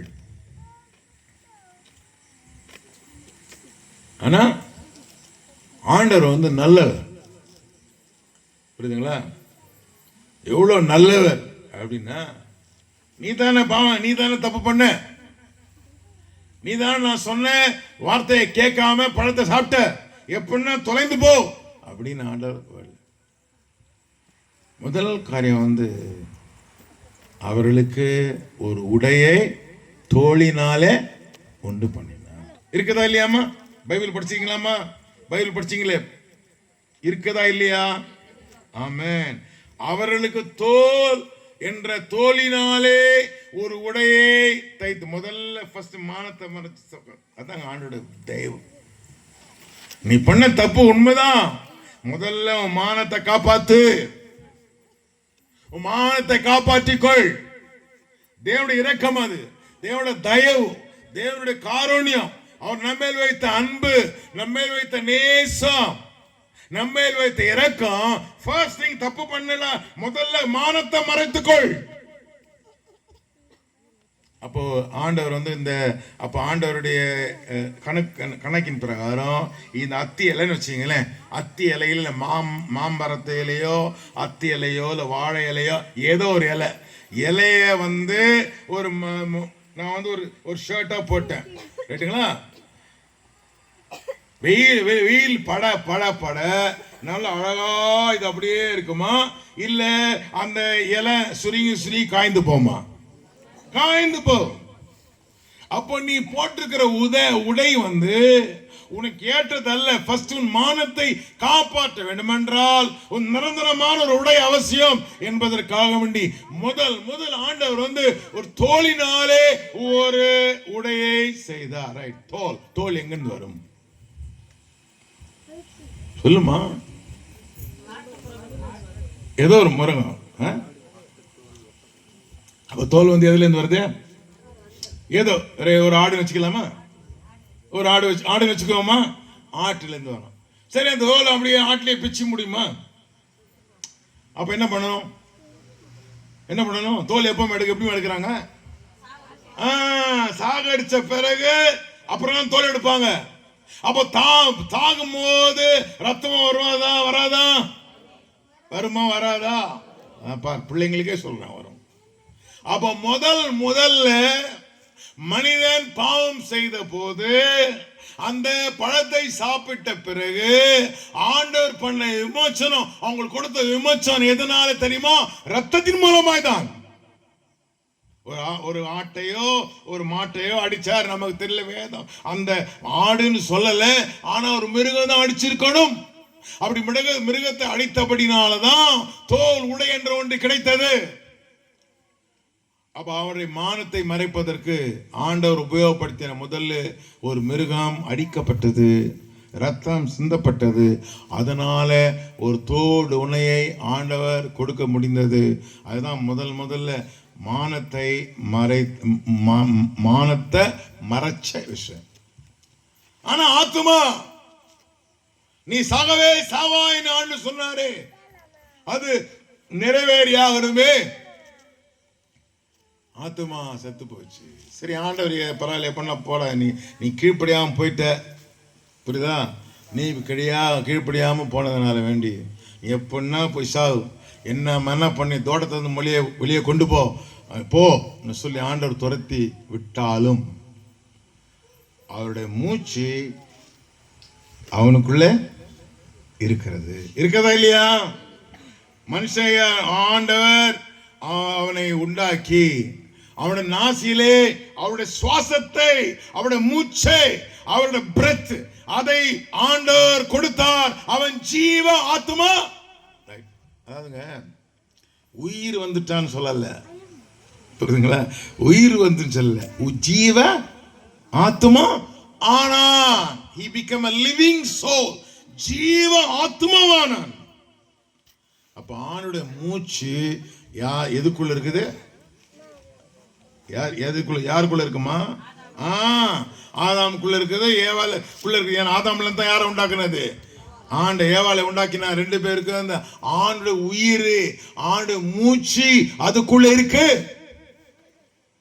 ஆகையால் தான் அவன் வெளியேற பெற்றவர்களா இருக்கிறபடினால் ஆண்டவர் மூச்சையே தனக்குள் வச்சிருக்கிறதுனால, ஆணுடைய ஜீவனையே தனக்குள்ள வச்சிருக்கிறபடினாலே அவன் ஜீவ ஆத்மா ஆவது காரணம் ஆண்டவரே அவருடைய நாசியிலே அவருடைய சுவாசத்தை ஊதினபடினாலே ஆண்டவர் அவனை மீட்க வேண்டும் என்ற தீர்மானத்தை, புரியுதுங்களா? இது எப்படியாவது மீட்க வேண்டும், செத்து போயிடுத்து, இது மீட்க வேண்டும். மீட்பதற்கு என்ன செய்வது? அடையாளமாக முதல்ல ஒரு மிருகம் எங்கே வெட்டப்பட்டது? ஏதேன் தோட்டத்தில். அதனாலதான் அந்த தோல் உடை கொடுத்தாது இல்லைங்களா? தோல் உடை வந்தது காரணமே அந்த மிருகம் அடிக்கப்பட்டபடினால. ஏதோ ஒரு மிருகம் நமக்கு தெரியாது, அந்த ரத்தம் சிந்தினபடினால்தான் அந்த தோல் உடை கிடைக்கப்பட்டது. ஆக அடையாளமாக ஆண்டவர் நம்முடைய ஜனங்களை தெரிந்து கொண்ட போது அடையாளமா நீங்க பாவ மன்னிப்பின் மீட்புக்காக நீங்கள் ஒரு மிருகத்தை அடித்து ரத்தம் சிந்த வேண்டும். எபிரேய நிருபக்காரன் சொன்னான் பாத்தீங்களா? 9:22 ரத்தம் சிந்தல் இல்லாமல் பாவ மன்னிப்பு இல்லை. அப்போ நாம ஒவ்வொரு டைம் பாவம் செஞ்சா அதுக்கு பரிகாரம் ரத்தம் சிந்த வேண்டும். அந்த அளவு கொடூரமானது ஒன்றுதான் பாவம். தேவனுடைய பார்வையில சின்ன பாவம், பெரிய பாவம், நடுத்தரமான பாவம், மிடில் சின்னு, அப்புறம் ஃபர்ஸ்ட் சின்னு, செகண்ட் சின்னு, அதெல்லாம் கிடையாது. பாவம் என்றால் பாவம் தான். ஒவ்வொரு தடவை நாம பாவம் செஞ்சு ரத்தம் சிந்திக்கிட்டே இருந்த அடையாளமா வச்சுக்கங்களேன். உதாரணமா உங்களுக்கு நீங்க பழைய ஏற்பாட்டு காலத்தில் வாழ்ந்து கொண்டிருக்கீங்க.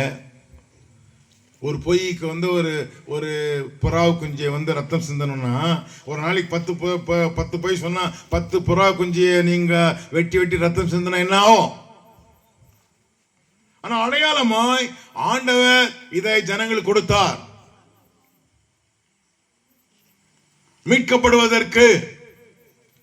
மீட்கப்படுவதற்கு அடையாளம் ரத்தம் தான்.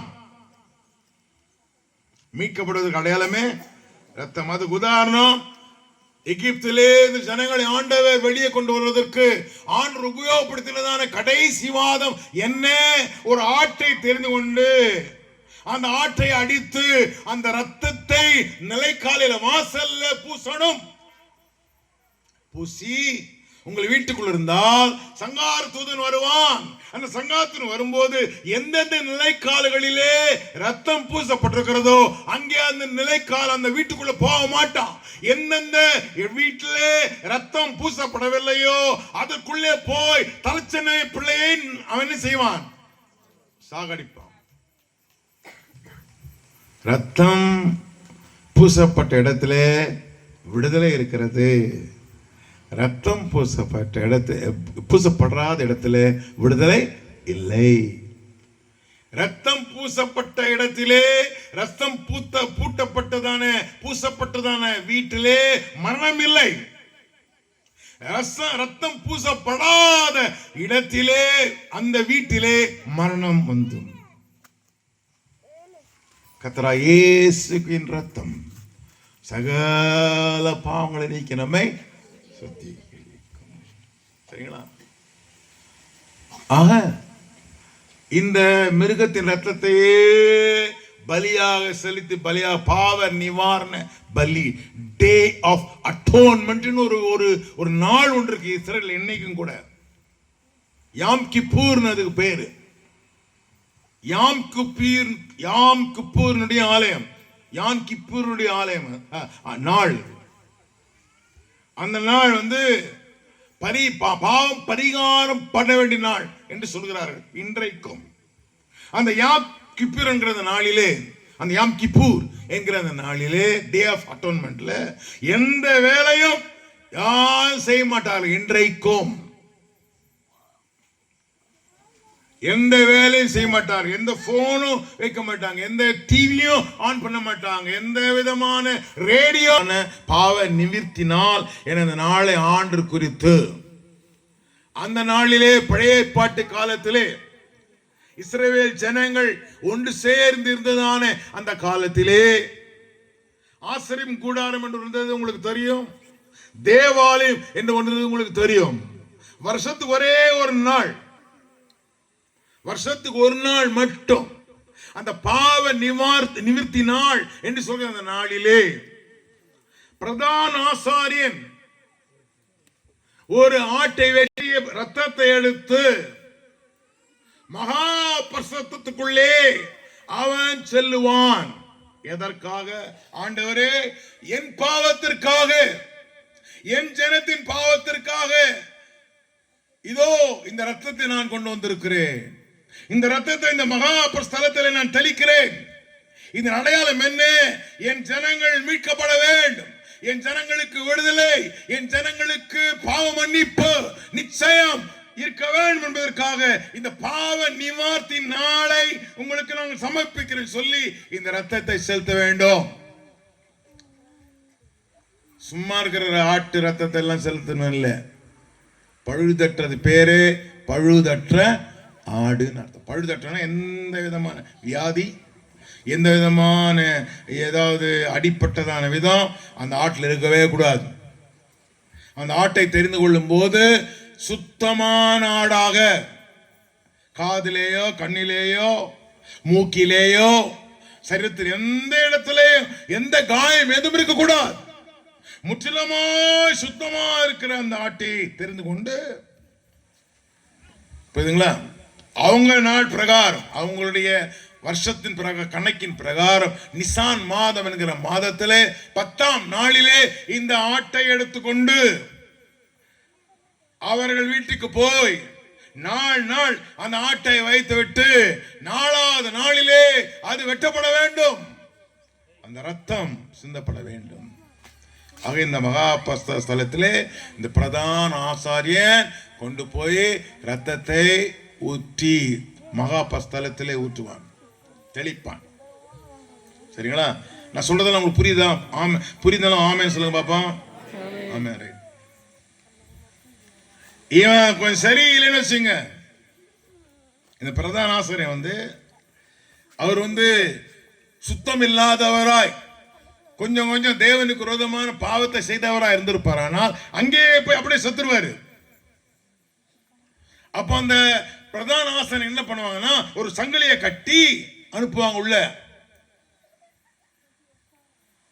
பரிசுத்தலம் மகா பரிசுத்தலம் 2 பகுதி இருக்கு அந்த ஆசன் கூடாரத்துல. பரிசுத்தலத்துல போய் மகா பரிசுத்தத்துல போய் வருஷத்துக்கு ஒரு 3 நாள் தான். நல்லா ஞாபகம் வச்சுங்க, வருஷத்துக்கு ஒரே ஒரு நாள் தான் அது நடக்கணும். அந்த நாள் பேர் தான் பாவ நிவார்த்தியின் நாள், பாவ நிவர்த்தியின் நாள், பாவம் போக்குற நாள். அந்த நாள்ல அனைத்து ஜனங்களுக்கு பாவ நிவாரணி செய்யும்படியாய், இந்த பிரதான ஆசாரியனுடைய பாவத்தையும் கூட ஆண்டவர் நிவர்த்தி செய்யும்படியாய் அந்த பயபக்தியோடு இந்த ரத்தத்தை கொண்டு போகும். எந்த ரத்தம்? பழுதில்லாத ஆட்டுடைய ரத்தம். அந்த ரத்தத்தை கொண்டு போய் சிந்த வேண்டும். சப்போஸ் இந்த பிரதான ஆசாரியனுடைய பாவம் ஒன்று இருக்குமானால் இடத்துல அவன் செத்துருவான். ரைட்டுங்களா? வெளியில சங்கிலி போடப்பட்டு வெளியே வைக்கப்பட்டிருக்கோம். சங்கிலியினுடைய இன்னொரு முனை. ஆசாரியன் போய் 1 மணி நேரம் ஆச்சு, 2 மணி நேரம் ஆச்சு, 3 மணி நேரம் ஆச்சு, இன்னும் வரவே இல்லை, சவுண்டே இல்லைன்னு சொன்னா சங்கிலி இழுப்பான். சங்கிலி இழுத்தா அது பிணமா வந்தா இவன் ஆசாரியன் பாவம் செஞ்சபடினால ஆண்டவர் அதை ஏற்றுக்கொள்ளவில்லை என்பதற்கு அடையாளமாக அங்கே அவன் செத்து போயிடுவான். அவன் புணத்தை தான் வெளியே கொண்டு வரவில்லை. இது வருஷத்துக்கு ஒரு முறை நடக்கிற விஷயம். இப்படி காலாகாலமா நடந்தது. ரத்தம் சிந்தது இல்லாமல் பாவ மன்னிப்பு இல்லை. ஆகையால் ஒரு வீட்டிலே பாவ நிவாரண பலியா அவங்க வந்து ஆடையோ அல்லது ஒரு காளையோ அல்லது புறா குஞ்சியோ ஏதோ ஒன்று பலி செலுத்தி ரத்தத்தை சிந்தினால்தான் அவங்களுக்கு மீட் பண்ற எண்ணம். அப்படிப்பட்ட காரியங்களை பிரமாணத்தை ஆண்டு வச்சிருந்தார். முற்றிலுமான பாவம் இல்லை. ஏன்னா இந்த ஆடு மாட்டினுடைய ரத்தம் புனிதமான ரத்தம் அல்லவே அல்ல. மனுஷனும் புனிதமானவன் அல்ல. எல்லாரும் பாவம் செய்து தேவ மகிமை அற்றவர்கள் ஆனார்கள் என்று வசனம் சொல்லுங்க. எல்லாரும் பாவம் செய்து, அது ஆபிரகாம், ஏசாக்கு, யாக்கோப்பு, யோசேப்பு, யாரும் இருந்தாலும் மோசே, எல்லாரும் வேதம் சொல்கிறது நாம் எல்லாரும் பாவம் செய்து தேவ மகிமை அற்றவர்கள் ஆனோம். ஒருத்தர் கூட நல்லவர்கள் இல்லை. ஏன் தெரியுமா? தாவீது ராஜா சொல்லுகிறார் 51ஆம் அதிகாரத்தில், ஆண்டவரே என் தாய், நான் பாவத்தில் பிறந்தேன், என் தாய் என்னை பாவத்திலே கர்ப்பம் தரித்தாள். காரணம் என்ன? ஆதாம் ஏவாள் செய்த பாவம். அப்படியே தொடர்ச்சியா அந்த ஜீன்ல வந்துட்டே இருக்கு. அவங்க செஞ்ச பாவத்தினால வேண்டி நாமும் பாவியலாய்த்தான் பிறக்கிறோம். இதற்கு பிராயச்சித்தம் பண்ணதற்கு வழி இருக்கிறதா? இல்லவே இல்லை. புலோகத்துல வழியே இல்லாத படினாலே தேவாதி தேவன் ஆண்டவர் பிரமாணம் என்ன? ரத்தம் தான் சிந்தப்பட வேண்டும். பாவத்திற்கு பலியாக, பாவத்திற்கு நிவாரணமாக பலிதான், ரத்தம் தான் செலுத்த வேண்டும். மனுஷ ரத்தம் ஒரு ரத்தமும் பிரயோஜனம் இல்லை. எல்லாரும் பாவிகள், நாம் எல்லாரும் பாவிகள். இந்த எல்லாம் இந்த உலகத்தில் அத்தனை பேர் பாவிகள் தான். அப்ப பாவம் அறியாத ஒரு ஆள் இல்லையே உலகத்தில். பரலோகத்தில் ரத்தம் இல்லை. நல்லா ஆண்டு கொள்ளுங்க. மாம்சம் ரத்தம் தேவனை ராஜ்யத்தை சுதந்திரிப்பது இல்லை. ரத்தம் தேவன் ஆவியா இருக்கிறார். அவரை தொழுதுள்ள ஆவியோடும் உண்மையோடும் தொழுது கொள்ள வேண்டும். அவர் எப்படி இருப்பார் எதற்கு நமக்கு தெரியாது. ஏனென்றால் வசனம் சொல்கிறது, ஒருவனும் ஒரு நாளும் தேவனை கண்டதில்லை. சும்மா சும்மா சில பேர் சொல்லுவாங்க, கண்ட அப்படி பார்த்தா தெரியாது நமக்கு. ஆனா வசனம் சொல்லுகிறது, தேவன் ஒரு நாளும் ஒருவனும் கண்டதில்லை. ஆக தேவன் மனிதனாக மாறினதனால்தான் ரத்தம் என்று ஒன்று இருக்கிறது. மனுஷனுக்கு தான் ரத்தம் இருக்கு.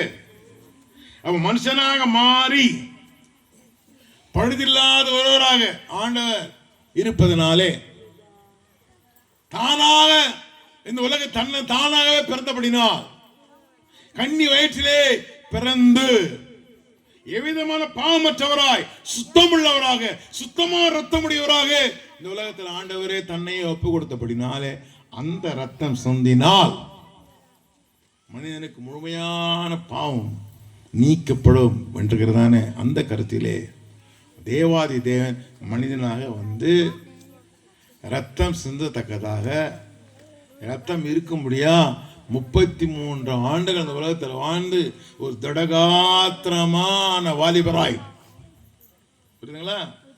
ஏன் அத்தனை வருஷங்கள் காத்திருக்க வேண்டும்? ரத்தம் உறைஞ்சி, ரத்தம் சரீரத்தை பாதி வாலிப ரத்தம் சொல்லுவாங்க பார்த்தீங்களா? வாலிப ரத்தம், இளம் ரத்தம் என்ன நல்ல செமுத்தியா இருக்கிற ஒரு ஆள், நல்ல ஓட்டம், நல்ல ரத்த ஓட்டம் இருக்கிறதான ஒரு வாலிபன் அந்த வாலிப வயது வரைக்கும் அடைந்து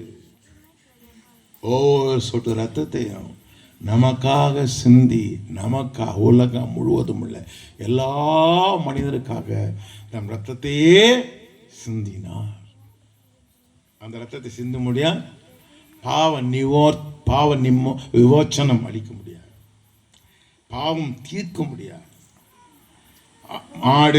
மாடு இந்த வெள்ளாட்டுக்கடா, அதன் பிறகு புறா, இவைகள்லாம் ரத்தத்தை விட தூய்மையான ரத்தம், வல்லமையான ரத்தம், தேவாதி தேவ ரத்தம். ரத்தம் சிந்துவதற்கென்ற மனிதனாக மாறினபடினாலே அந்த ரத்தம் சிந்துதல் நிமித்தமாக நானும் நீங்களும் யாரெல்லாம் அவரை விசுவாசிக்கிறார்களோ அவர்கள் எல்லாரும் தேவனுடைய பிள்ளைகள் என்கிறதான அதிகாரம் உடையவர்களாய் கர்த்தர் நம் ஒவ்வொருவரையும் மாற்றினார். காலம் சென்றதான நம்முடைய பாஸ்டர் ஐயா அவர்கள் தேவனுடைய பிள்ளை, தேவனுடைய பிள்ளையாக வாழ்ந்து தேவனுடைய பிள்ளையாய் மரித்தபடினாலே இன்றைக்கு அவர் பரலோகத்திலே தேவ சமூகத்தில் விட்டிருக்கிறார். கரங்களை தட்டி கர்த்தருக்கு ஸ்தோத்திரம் பண்ணலாம். ஆமென். சாதாரணமா இல்லை, தேவனுடைய சன்னிதானத்திலே இருக்கிறார்.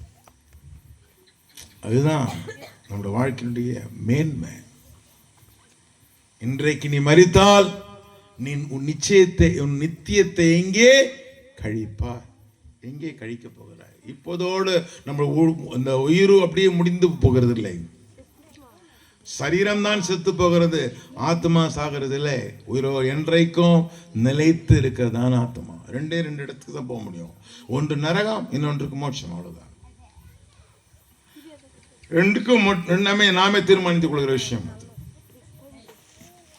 நரகத்துக்கு போகணுமா, மோட்சத்துக்கு போகணுமா, நாம் தீர்மானம். இப்போ நீ கூட்டம் முடிஞ்ச பிறகு நாங்கள் நேர கேச்சக்கு போகிறதா இல்லையா, நைட்டில் தங்கிட்டு அடுத்த நாள் காலையில் போகிறோமா, நாங்கள் தீர்மானம் பண்ணணும். நான் தீர்மானம் பண்ணாம எங்கே போவேன் என்பதை நான் தெளிவாக சொல்ல முடியாது. இப்போ நான் தீர்மானம் பண்ணணும். இந்த ஆலயம் முடிஞ்ச பிறகு 10 மணி ஆகும். இப்போ 10 மணி ஆயிடுச்சிங்களா, சரி இன்னைக்கு கொஞ்சம் கடைசி நாள், கத்திர பந்தியெல்லாம் இருக்கிறது, நேரமாகிறது. ஆன பிறகு நான் எங்கே போக போகிறேன்? நேர கேஜ போக போகிறேன்னா, இல்ல சென்னைக்கு போக போகிறேன்னா, இல்ல வேற எங்க போக போகிறேன்? இங்க இருக்கும் போதே, நான் தையூர்ல இருக்கும் போதே தீர்மானம் பண்ணணும். அதே போல எங்களை ஒவ்வொருவரும், நானும் நீங்களும் இந்த உலகத்தில் இருக்கும்போது எங்கே போக போறோம் என்று தீர்மானம் பண்ணிக்கொள்ளும். பரலோகத்துக்கு போகிறோமா, பரலோக ட்ரெயின்ல ஏறணும். நரகத்துக்கு போகிறோமா, நரகத்துக்கு ட்ரெயின்ல ஏறணும். இப்ப நாம் சொல்லுகிறதான வார்த்தையெல்லாம் பரலோகத்துக்கு உட்பட்ட காரியங்கள். பரலோகத்துக்கு போனா ஒரே வழி, நானே வழியும் சத்தியமும் ஜீவனுமா இருக்கு. என்னை எல்லாம் பிதாவினிடத்தில் ஒருவனும் சொல்லிட்டார். அவரே சொல்லிட்ட பிறகு நான் ஒன்னும் சொல்றதுக்கு இல்லை. நானே வழியும் சத்தியமும் ஜீவனுமா இருக்கிறேன். என்னை அல்லாமல் பிதாவினிடத்தில் ஒருவனும் வாரான். அப்ப ஆண்டவரிடத்தில் செல்வதற்கு உங்களுக்கு இஷ்டமா இருக்குமானா, கர்த்தராகி இயேசுவே வழி, இயேசுவே சத்தியம், இயேசுவே ஜீவன், அவரை ஏற்றுக்கொள்ளணும். ஏற்றுக்கொண்டீங்களா? ஸ்ட்ரைட்டா பரலோகத்துக்கு போகிற வழி இருக்கிறது. ஆமென், ஆமென். ஆண்டவராக இயேசு கிறிஸ்து இந்த உலகத்தில் வாழும்போது அவர் ஒரு அருமையான ஒரு சம்பவத்தை சொல்றார். இன்சிடென்ட், சரிங்களா? அதுதான் நாம் எடுத்துக்கொண்டு இப்போதான் அந்த பிரசங்கத்தை எடுக்கணும்னு ஆரம்பிக்கிறோம். ஒரே 5 நிமிஷத்துல 10 நிமிஷத்தில் ட்ரை பண்ண முடிப்போம், சரிங்களா? ஐஸ்வர்யவான் ஒருவன் இருந்தான். அவன் ரத்தாம்பர வெளியேற பெற்ற வஸ்திரமும் தரித்து அனுதினமும் சம்பீரமாக வாழ்ந்து கொண்டு இருந்தான். லூக்கா சுவிசேஷம் 16ஆம் அதிகாரம் 19ஆம் வசனம் வாசிக்கிற வசனம் இது. லாசர் என்னும் பெயர் கொண்ட ஒரு தரித்திரன் இருந்தான். அவன் பருக்கள் நிறைந்தவனாய் அந்த ஐஸ்வர்யவானுடைய வாசல் அருகே கிடந்தான். அவனுடைய மேடையிலிருந்து விழுகிற துணிக்கையினாலே தன் பசியை ஆற்ற ஆசையா இருந்தான். நாய்கள் வந்து அவன் பருக்களை நினைக்கிற்று. ஆண்டவரே, கர்த்தராகிய இயேசு கிறிஸ்துவாகிய தெய்வமே சொல்றதான சம்பவம் இது. ஓமை இல்ல, கதை இல்ல, நடந்த சம்பவம். இவர் தேவாதி தேவன், இவர் கர்த்தாதி கர்த்தர். உலகத்தின் சகல நடக்கிறங்களை குறித்து அவருக்கு தெரியும். நீங்கள் யோசித்து கொண்டிருந்தாலே நீங்க சொல்ல வேண்டிய அவசியம் இல்லை. நீங்க யோசிக்கிறதையே சொல்லுகிற ஆண்டவர் தான் நம்முடைய தேவாதி தேவன், கர்த்தாதி கர்த்தன், ராஜாதி ராஜாவாகிய இயேசு கிறிஸ்து. சரிங்களா? உங்க மனசுல இருக்கிறதே தெரியும் அவருக்கு, எல்லாம் அவருக்கு தெரியும். ஐஸ்வர்யன் ஒரு இருந்தான். ரத்தாமரம் வெளியேறப்பட்ட வஸ்திரம், எவ்வளவு காசா தெரியாது, வெளியேற பெற்ற வஸ்திரம் தைத்து அனுதினமும் ஒரு நாள் விட்டு ஒரு நாள்ல தினந்தோறும் சம்பரமாக என்றால் சந்தோஷமாய் மகிழ்ச்சியாக எல்லா வசதியோடு எல்லா விதமான கம்ஃபர்ட்டோடு லக்ஸரியோடு வாழ்ந்தான். ஆண்டவரே சொல்றார். ஆண்டவர் சொல்றாருன்னா உண்மை, ஆண்டவர் சொன்னார்னா நேர்மை, ஆண்டவர் சொன்னார்னா அது மிகைப்படுத்துகிறது இல்லை, இருக்கிறத இருக்கிற மாதிரி சொல்றாரு. அவன் நல்ல நிறைய வெளியேறப்பட்ட தினந்தோறும் எவ்ரிடே வெளியேறப்பட்ட வஸ்திரம், எவ்ரிடே தினந்தோறும் நல்ல சாப்பாடு எல்லாம் இருக்கு. ரைட்? அவன் ஒரு பக்கம். இன்னொருவன் அவன் சொல்றாரு, லாசர் என்கிற பெயருடைய ஒரு தரித்திரன். ஆண்டவரே சொல்றாரு, லாசன்ற பெயருடைய ஒரு பிச்சைக்காரன். கேட்டுங்களா? தரித்திரன் என்ன? ஒரு பிச்சைக்காரன் இருந்தான். அவனுக்கு பேரும் சொல்றாரு ஆண்டவர். ஐஸ்வர்யன் பேரை சொல்ல ஆண்டவர். எதுக்கு அவன் பேரை அவமானப்படுத்தணும்? அவன் பேரை அப்படியே இருக்கட்டும், அவன் ஐஸ்வர்யவான்றதாவே இருக்கட்டும், அவன் லாடாவே இருக்கட்டும். புரியுதா உங்களுக்கு? இவன் ஐஸ்வர்யவான், இவன் ரொம்ப ஏழையா இவன் தரித்திரன் இருந்தான். அவன் தரித்திரா இருக்குது மட்டுமல்ல, அவன் பருக்கள் நிறைந்தவனா இருந்தான். பருக்கள் சரங்கு உடையவனா இருந்தான். ஆண்டவர் அதையும் சொல்றாரு. அதுக்கப்புறம் என்ன சொல்றாரு? அவன் ஐஸ்வர்யவானுடைய வாசல் அருகே கடந்தான். ரைட்டுங்களா? இப்ப இவனுடைய ஸ்டேட் ஆஃப் லைஃப் என்ன, அவனுடைய வாழ்க்கையின் முறை என்ன? அவன் பெயர் லாசரு. அவன் பிச்சைக்காரன். அவன் பருக்கு நிறைந்து சிறங்கு பிடித்தவனாய் இருந்தான். அவனுடைய இடம், விலாசம் எங்கே, அட்ரஸ் எங்கே? ஐஸ்வர்யவானுடைய வீட்டில் அருகே இருக்கிறதான ஒரு அட்ரஸ் தான் அட்ரஸ். ஐஸ்வர்யவானுடைய வாசல் அருகே கேட்ல இருக்கிறான். அவன் கேட்ல தான் அவனுக்கு அட்ரஸ். ரைட்டுங்களா? சரி, அதையும் விட்டாது. அப்புறம் சொல்றாரு, அவனுடைய மேஜையிலிருந்து விழுந்த துணுக்கைகளினாலே தன் பசியை ஆற்ற ஆசையா இருந்தான். அங்க இருந்து அந்த கேட்ல இருக்கும் போது இங்க உங்களுக்கு சாப்பாடு வருது இல்லைங்களா, செய்தாங்கன்னு வச்சுங்க, வாசனை வருமா வராதா? வரும்போது என்ன நினைப்போம்? நாம ஒருவேளை ஒரு வாய் சாப்பிட்டா நல்லா இருக்குமே யோசிச்சது போல ஐஸ்வர்யவான் வீட்டு பக்கத்துல கேட்ல இருந்தபடினால ஐஸ்வர்யவான் வீட்டில் இருக்க சமையனுடைய அந்த வாசனை தினந்தோறும் அவன் மூக்கில் வரும்போது அவன் ஆசைமையில என்ன ஒரு வாய் சாப்பாடு கிடைக்காத. என்ன பரிதாபமான சூழ்நிலை பாருங்க. கிடைக்காதான் ஆசையா இருந்தான். ஆண்டவர் அதை முடிச்சிடறாரு. அப்படின்னா கிடைக்கலன்னு அர்த்தம். நாய்கள் அவன் பருக்களை நக்கிற்று. எந்த லெவல்ல கீழ்த்தரமா அவன் இருந்தான் என்றா, மனுஷன் கூடவே கிட்டே வரல. மனுஷன் போய் தொட்டு என்னப்பா எப்படி இருக்கிற, சுகமா இருக்கிறியான்னு கேட்கறதுக்கு ஒரு ஆள் இல்லை, சொந்தக்காரன் இல்லை, பந்து ஜனம் இல்லை, மாமச்சாம் இல்லை, மாமா இல்லை, யாரும் இல்லை. அப்படிப்பட்ட நிலையிலே நாய் மட்டும் அவன் பருக்களை, இது யார் சொல்றது? சொல்லுங்க, யார் சொல்றது? ஆண்டவரே சொல்றார். 2000 வருஷத்துக்கு பிறகு அந்த ஐஸ்வர்யன் பத்தி, அந்த லாசரை பத்தி இப்போது படிக்கிறோம். 2000 வருஷமா எழுதப்பட்டதான சரித்திரம் இது. நாய் அவன் பருக்களை நக்கிற்று. பின்பு அந்த தரித்திரன் மரித்து தேவ தூதரால ஆபிரகாமுடைய மடியிலே கொண்டு போய் விடப்பட்டான். அடுத்து என்ன நடக்கும்? சாப்பாடே இல்லாம அந்த மேஜையில் இருக்கிறதான கீழே இருக்கிற துணிக்கை, அப்போ ரொட்டி ரொட்டியினுடைய துணிக்கை, அந்த துண்டு கிடைக்குமான ஆவலா இருந்தா கிடைக்க முடியல, சாப்பிடவே இல்லை, சாப்பாடும் சரியில்லை, தண்ணி குடிக்க ஆள் இல்லை, நாய் மட்டும்தான் அந்த பருக்களை நக்கிட்டு. அப்புறம் என்ன நடக்கும்? செத்து தான் போவோம். செத்து போய்விட்டான். ஆண்டவர் சொல்றாரு, தரித்திரன் செத்தான். ஆனா செத்த பிறகு வசனம் சொல்கிறது, அதான் தரித்திரன் மரித்து தேவ தூதர்களால ஆபிரகாம், வசனம் இருக்குது இல்லையாமா?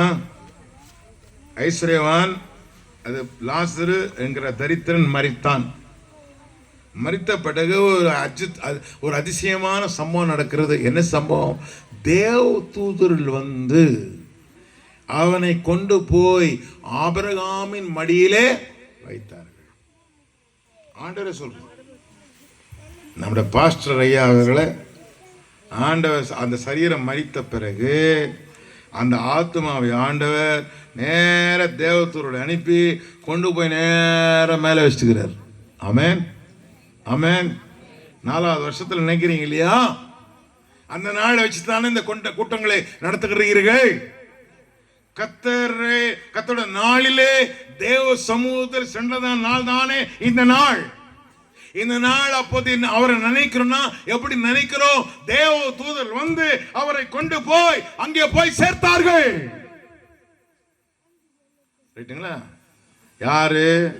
பருக்கு நிறைந்தவன், தரித்திரன், சாப்பாட்டுக்கு வழி இல்லை, ஐஸ்வர்யவான வீட்டின் முன்னால அந்த கேட்ல நின்று கொண்டிருந்த அவன் எவ்வளவு பெரிய மாற்றத்துக்குள்ள வந்துட்டான் பாருங்க. அற்புதமா இல்ல? சாப்பாட்டுக்கே வழி இல்லாமா? சரங்கு பிடிச்சதானே சரீரம். அது ரொம்ப தரித்திரன். அவன் பேரு தரித்திரனாகவே வாழ்ந்திருக்கிறான். அவன் ஆசைலாம் ஒண்ணுதான், கட்டணம் கட்டணும், வீடு கட்டணும், குடிசைய போடணும் இல்லை. அந்த ஐஸ்வர்யவானுடைய வீட்டிலே சாப்பிடுகிற சாப்பாடு அந்த மேஜை இருந்து கொஞ்சம் கீழே விழுது, அந்த துணிக்கே சாப்பிடணுன்ற ஒரே ஒரு ஆசை இருந்தது. அது கூட நிறைவேறவில்லை. ஆனா முடிவு என்ன தெரியுமா? அவன் செத்த போது தேவதூதர்கள் கொண்டு கார்ல கூட்டின்னு போன மாதிரி, ரதத்துல கூட்டின்னு போற மாதிரி கூட்டு போயிட்டான். சரிங்களா? ஐஸ்வர்யவானுக்கு கொடுத்ததான ஸ்லாக்கியம். முதல் காரியம், நீங்க ஏழை பணக்கார அதெல்லாம் பிரச்சனை எல்லாம் கிடையாது. இந்த வாழ்க்கையே இல்லாம இருக்கலாம், சாப்பாடே சரியான சாப்பாடு இல்லாம இருக்கலாம், சரியான துணி இல்லாம இருக்கலாம், வீடு சரியான முறை இல்லாம இருக்கலாம், சொந்த வீடு இல்லாம இருக்கலாம். அதெல்லாம் பிரச்சனை இல்லை. இந்த உலகத்தை பொறுத்த வரைக்கும் அது பிரச்சனை. கர்த்தரை பொறுத்த வரைக்கும் உனக்கு வீடு இருக்குதா, வீடு இல்லையா, சைக்கிள் இருக்குதா, மோட்டருக்கு பைக் இருக்கா, கார் இருக்கா, அதெல்லாம் பிரச்சனை இல்லை. சுகவீனமா இருக்கலாம், கிட்னி போயிடுச்சா, ஹார்ட் ப்ராப்ளமா, உனக்கு கண்ணு பிரச்சனையா, காது பிரச்சனையா, அதெல்லாம் பிரச்சனையே கிடையாது. இந்த ஆத்மா எப்படி இருக்குது, அதான் பிரச்சனை. ஆபிரகாமின் மடியிலே லாசரு கொண்டு போய் தேவ தூதரால விடுகிற அளவிற்கு எத்தனைதான் சூழ்நிலை இருந்தாலும் அவன் கர்த்தரை உறுதியாய் பிடித்துக் கொண்டிருந்தான். ஆமென், ஆமென். அதான் முக்கியம் வாழ்க்கை. ஐஸ்வர்யவானி செத்தான். ஆண்டவர் அதை முடிவு கொள்கிறாரு. ஐஸ்வர்யவானி செத்தான், அடக்கம் பண்ணப்பட்டான். அப்போ லாசரு என்ன செய்யப்படவில்லை? வசனம் என்ன சொல்கிறது? ஆண்டவர் என்ன சொன்னாரு? லாசர் செத்தான், ஆனா அடக்கம் பண்ணலன்னு அடக்கம் பத்தி சொல்லவே இல்லை. ஆனா ஐஸ்வர்யவான் செத்தான், என்ன செய்யப்பட்டானா? அடக்கம் செய்யப்பட்ட. அப்போ ஐஸ்வர்யனுக்கு வசதி இருந்தது. வீட்டில் இருக்கும்போது சாப்பாடு நல்லா இருந்தது, நல்ல வீடு, உயிரோடு இருக்கும்போது நல்ல துணி இருந்தது, உயிரோடு இருக்கும்போது நல்ல பங்களா இருந்தது, உயிரோடு இருக்கும்போது ரத்தாம்பர கம்பளம் போடுறதான எல்லா காரியமும் இருந்தது. அதனால அவன் செத்த போது ஆட்டோமேட்டிக்கா அவன் நல்ல அடக்கம் பண்ணியிருப்பான். இவன் பாவம் லாசரு சாப்பாட்டுக்கே வழியில் ஒரு பிச்சைக்காரன், அவனை எங்கே போய் அடக்கம் பண்ணியிருப்பாங்க? அந்த இடத்துல இப்போ எருசலேமில் இந்த கதை நடந்திருக்குமானா, எருசலேமில் கெத்ரோன் பள்ளத்தாக்குன்னு ஒரு பள்ளத்தாக்கு இருக்கு எருசலேம் பக்கத்தில். ஒரு பெரிய பள்ளத்தாக்கு அது. அதில் தான் அநாத பிள்ளை தூக்கின்னு போய் வீசி எரிஞ்சிருவாங்களாம். அங்கே நிறைய மிருகங்கள் இருக்குமா, அது சாப்பிட்ருமா. இன்னைக்கு இருக்கு, நீங்கள் இஸ்ரேல் போனீங்கன்னா பார்க்கலாம். அந்த பள்ளத்தாக்கு கெத்ரோன் பள்ளத்தாக்கு அது பேர். சரிங்களா? அதை விட்டுருங்க. சரி, எல்லாம் முடிஞ்சு போச்சு. மரித்தான் தரித்திரன், பணக்காரனும் மரித்தான். அப்புறம் என்ன, முடிஞ்சு போச்சு இல்லையா? ஆண்டு திரும்பி அந்த கதையை தொடர்றாரு. நானும் தொடர்றேன்னு பார்க்கலாம். முடியுமாமா? முடியுமா? வேணாமா? இல்லை போய் முடிச்சிடலாமா? அடுத்த வருஷம் பேசலாமே. அடுத்த வருஷம் வரும்போது தான் நம்ம இருப்போம் தெரியாது. ரைட்டு. ஆண்டு தொடர்ற அந்த கதையை, என்ன கதை தொடர்றாரு? எதில் என்ன 23ஆம் வசனம் படிச்சீங்கன்னா, பாதாளத்திலே அவன் வேதனைப்படுகிற போது தன் கண்களை ஏறெடுத்து தூரத்திலே ஆபிரகாமையும் அவன் மடியிலே இருக்கிற லாசருவையும், என்னம்மா இது செத்து போனான்னு சொல்றாரு. ஒரு வருஷத்துக்கு முன்னால சொல்றாரு, லாசர் செத்து போயிட்டான். ரைட்டுங்களா? செத்து போயிட்டானா இல்லையா? ரைட்டு. ஐஸ்வர்யன் செத்து போனான் இல்லையா? போயிட்டான். ஆனா இப்ப ஆண்டவர் சொல்றார், பாதாளத்துல யார் இருக்கிறதா? ஐஸ்வர்யவான் இருக்கிறதையும் அவன் வேதனைப்பட்டு கொண்டிருக்கிறதையும் கண்ணினால பார்க்கிறதையும் ஆண்டவர் சொல்றார். அப்போ செத்தவன் முடிவு ஒண்ணு இல்லை. செத்தாலும் கூட கண்ணு திறக்கப்படும், பார்க்க முடியும், வேதனை வரும், வேதனோடு இருக்க முடியும் என்பது வேற யாரும் சொல்லல. நம்முடைய ராஜாவும் நம்முடைய மீட்பரும் நம்முடைய தெய்வமாகிய நம்முடைய ஆண்டவர், நான் நம்புகிறேன் ஆண்டுகிறாரு. பாதாளத்திலே அவன் கண் திறந்து பார்த்து, பாதாளத்தில் போய் கண் திறக்கப்படுறதுக்கு அவனால முடியுமானா, பரலோகத்தில் இருக்கிற கண் திறக்கப்பட முடியாதா? அவ மணி பாஸ்டர் இதெல்லாம் பார்த்துக்கிட்டு இருக்கிறாரா? நம்பலாமா? நாம நம்பலாமா? நம்ப வேணாமா? பாதாளத்தில் இருக்கிற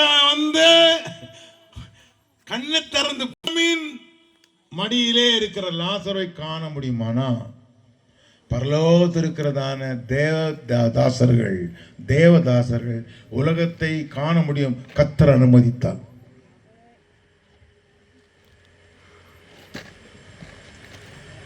அதனால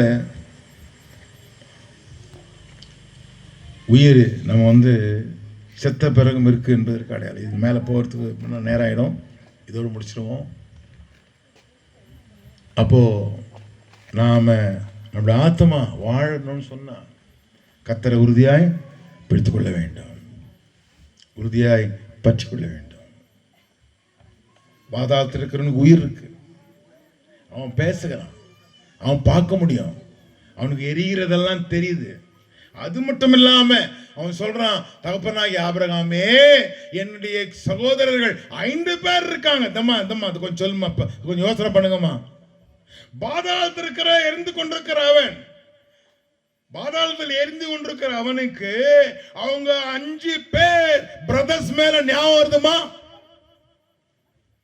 பரலோகத்தில் இருக்கிற பாஸ்டர் மணி அவர்களுக்கு லலிதாமா ஞாபகம் இல்லாம இருக்கு நினைக்க முடியுமா? முடியாதா? டேனியல் நினைக்க முடியுமா? முடியாதா? அம்மு நினைக்க முடியாதா? கர்த்தர் டச் பண்ணாருன்னா எல்லாம் முடியும். ஆக இந்த செத்த பிறகு நம்மளுடைய வாழ்வு மேலான வாழ்வு இருக்கிறது. அப்படியே தொடர்ச்சியாக போயிட்டே இருக்கலாம். ஒரு மணி நேரம் பேசலாம்.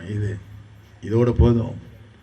இந்த நாளில் நாம் பாஸ்டர் மணி அவர்களை நினைக்கிறது மட்டுமில்லை, நம்முடைய போதகரை நினைக்கிறது மட்டும் இல்லை. நாம் ஒரு நாளைக்கு அங்கே போக போகிறோம். அங்கே போகிறதுக்கு நாம் ஆயத்தமாகணும்.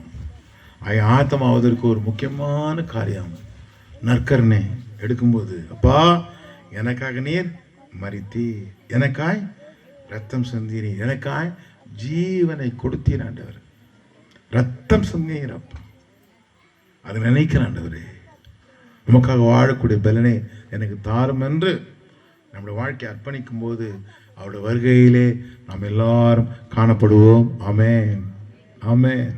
இந்த உலகத்தில் நம்ம கஷ்டம் இருக்கும், உபத்திரம் இருக்கலாம், கண்ணீர் இருக்கலாம், கவலை இருக்கலாம், பாரமாக இருக்கலாம். அவையெல்லாம் பிரச்சனை இல்லை. ஒரு நாளில் அது முடிவு வரும். நம்ம கண்ணை மூடி கண்ணை திறக்கிறதுக்குள்ளாக நாம் பரலோகத்திலே தேவதூதர்கள் தேவனுடைய சமூகத்தில் நம்மை கொண்டு போகிறதை அனுபவத்தில் நாம் மாற்றிக்கொள்ளலாம். இந்த மேலான அனுபவத்திற்காகத்தான், இந்த பரலோக அனுபவத்திற்காகத்தான், இந்த நித்தியமான அனுபவத்திற்காகத்தான் கர்த்தராகிய இயேசு என்னுடைய ஆண்டவர் இந்த உலகத்துக்கு வந்து மரித்து ரத்தம் சிந்தி ஜீவனை கொடுத்து அடக்க மனப்பட்டு 3ஆம் நாள் உயிரோடு எழுந்தார். இந்த உயிரோடு இருக்கிற ஆண்டவர் ஒரு நாளிலே வருவார். தாமரிக்கிறார் என்று சிலர் என்னபடி அவர் தாமதம் மனம் திரும்ப வேண்டும் என்று நீடிய பொறுமையுள்ளவராக இருக்கிறார். இதோ நான் வருவேன், சீக்கிரமா வருவேன் என்று சொல்றார். இதோ நான் சீக்கிரமா வருகிறேன். அவனவனுக்கு அளிக்கும் பலன் என்னோடு கூட. அதற்காக தான் நாம் அவளோடு எதிர்பார்த்து கொண்டிருக்கிறோம். அவர் வரும் வரைக்கும் இந்த உலகத்தில் வாழ்ந்து சாப்பிட்டு துணி உடுத்தி நன்றாக போய் வேலை செய்து குடியமர்த்தி குடியிருந்து அதன் பிறகு குடும்பத்தை நடத்தி இதெல்லாம் நடந்து கொண்டே இருக்கு. ஆனால் நம்ம உள்ளத்தில் கர்த்தர் ஒரு நாள் வருவார், கர்த்தர் வருவார். அதற்காக நான் காத்திருக்கிறேன். 2ல போட்டீங்கன்னா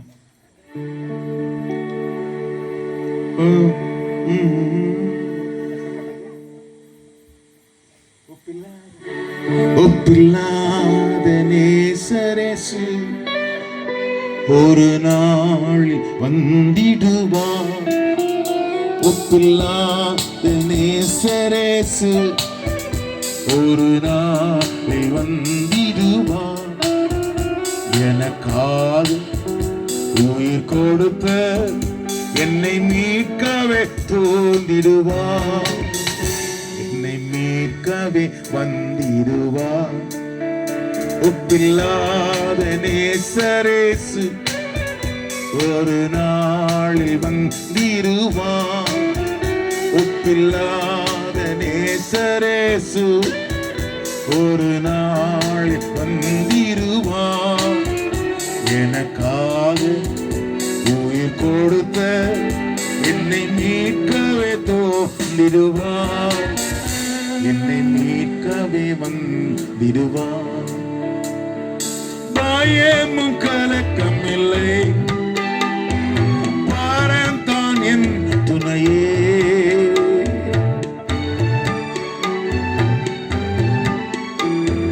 பயமும் கலக்கம் இல்லை,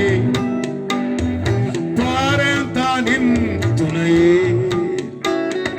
துன்பங்கள் நேர்ந்தாலும் தூயவ துணை இருக்க. துன்பங்கள் நேர்ந்தாலும் தூயவ துணை இருக்க.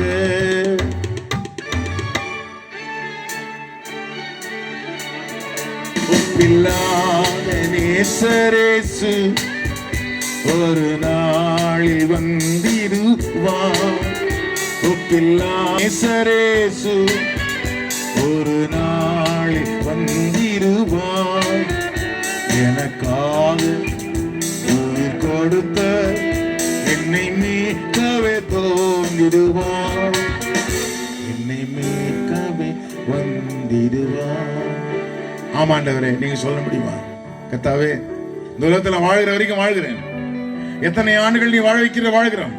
அது 80 ஆண்டா இருக்கலாம், 90 ஆண்டா இருக்கலாம், 100 ஆண்டா கூட இருக்கலாம். ஆனா உமக்காக நான் ஆயத்தமாய் நான் வாழ விரும்புகிறேன். ஆயத்தமா இருக்கிறேன்ப்பா. நீர் என் தேவன், சீக்கிரம் வருவீர், நான் நம்புகிறேன் சொல்றோம். இருக்கிற மட்டும் அப்படியே சும்மா கையை வைத்து காட்டிங்கன்னா போதும். ஆமென், ஆமென். நன்றி, நன்றி. வார்த்தை வல்லமையே, வாழ்வு சதம் இல்லையே. வார்த்தை வல்லமையே, வாழ்வு சதம் இல்லையே. வாழ்வின் ஒளி விளக்கே, வருவே உமர் அருகில். வாழ்வின் ஒளி விளக்கே, வருவேன் உமது அருகில்.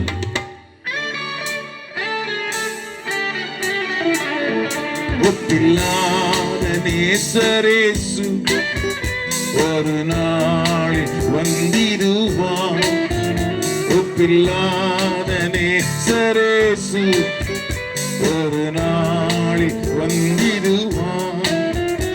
எனக்காக உயிர் கொடுத்த என்னை மீட்கவே தோன்றிடுவான். என்னை மீட்கவே வந்திடுவான்.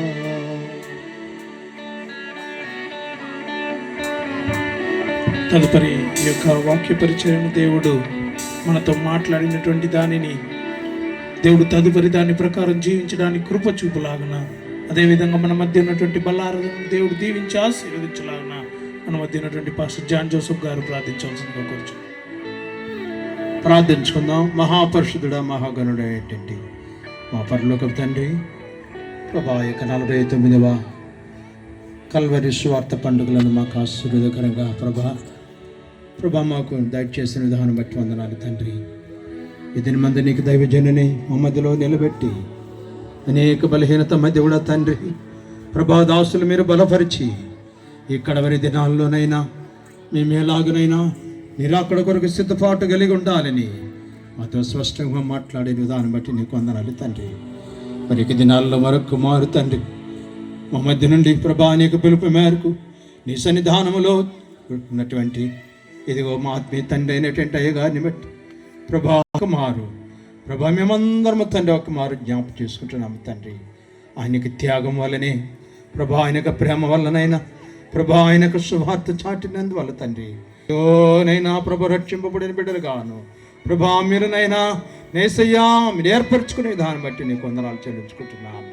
మరి నేనేక సమయంలో తండ్రి ఇదిగోనైనా ప్రభా స్తోత్రాలనైనా దూర ప్రాంతం నుండి మమ్మల్ని ప్రేమించి ఇదిగో తండ్రి నీకు దైవజనులు మీరు నడిపించారు ప్రభా. ఇంకను తండ్రి నీ దాసులకి మంచి ఆరోగ్యాన్ని బలాన్ని దయచేయండి. ఈ పరిచర్యలనైనా ఇదిగో తండ్రి గాడు విచ్చిపెట్టినటువంటి ఇక పరిచర్యను ఇదిగో బిడ్డలందరిని కుటుంబ సమేతముగా ప్రభాదిని కొనసాగిస్తుండగా తండ్రి రాబోయే దినాలు ఇంకొన్ని నీ బిడ్డలను మీరు బలపరిచి ప్రభానేస రెండంతల దీవెల చేత ప్రభా యొక్క పరిచయలను ఆశీర్వదించి విస్తరించి గొప్ప కార్యములు మా మధ్యలో జరిపించగా కోరుకుంటున్నాను. తదుపరినైనా ప్రభా మేము బల్ల ఆరాధనకి ప్రవేశించుతుండగా ప్రభా యొక్క బల్ల ఆరాధన కావాల్సిన యోగ్యతను నేను పరిశుద్ధుడు కనుక మీరును పరిశుద్ధులయుడినని చెప్పిన యేసయ్యా, పరిశుద్ధులగడికే నేను మిమ్మల్ని పిలిచితనని చెప్పారు. యేసయ్యా స్తోత్రాలు తండ్రి. మమ్మల్ని పరిశుద్ధులుగా మార్చుటగా 2000 ధారుడుగా లోకానికి వచ్చి మిమ్మల్ని మీరు రిక్తునిగా చేసుకుని దాసుని స్వరూపుని కలిగి ప్రభా మరణము పొందినంతగా అనగా సిలువ మరణము పొందినంతగా మిమ్మల్ని మీరు విధేయత చూపినటువంటి వారుగా తండ్రి నీకు రక్తము కార్చారు.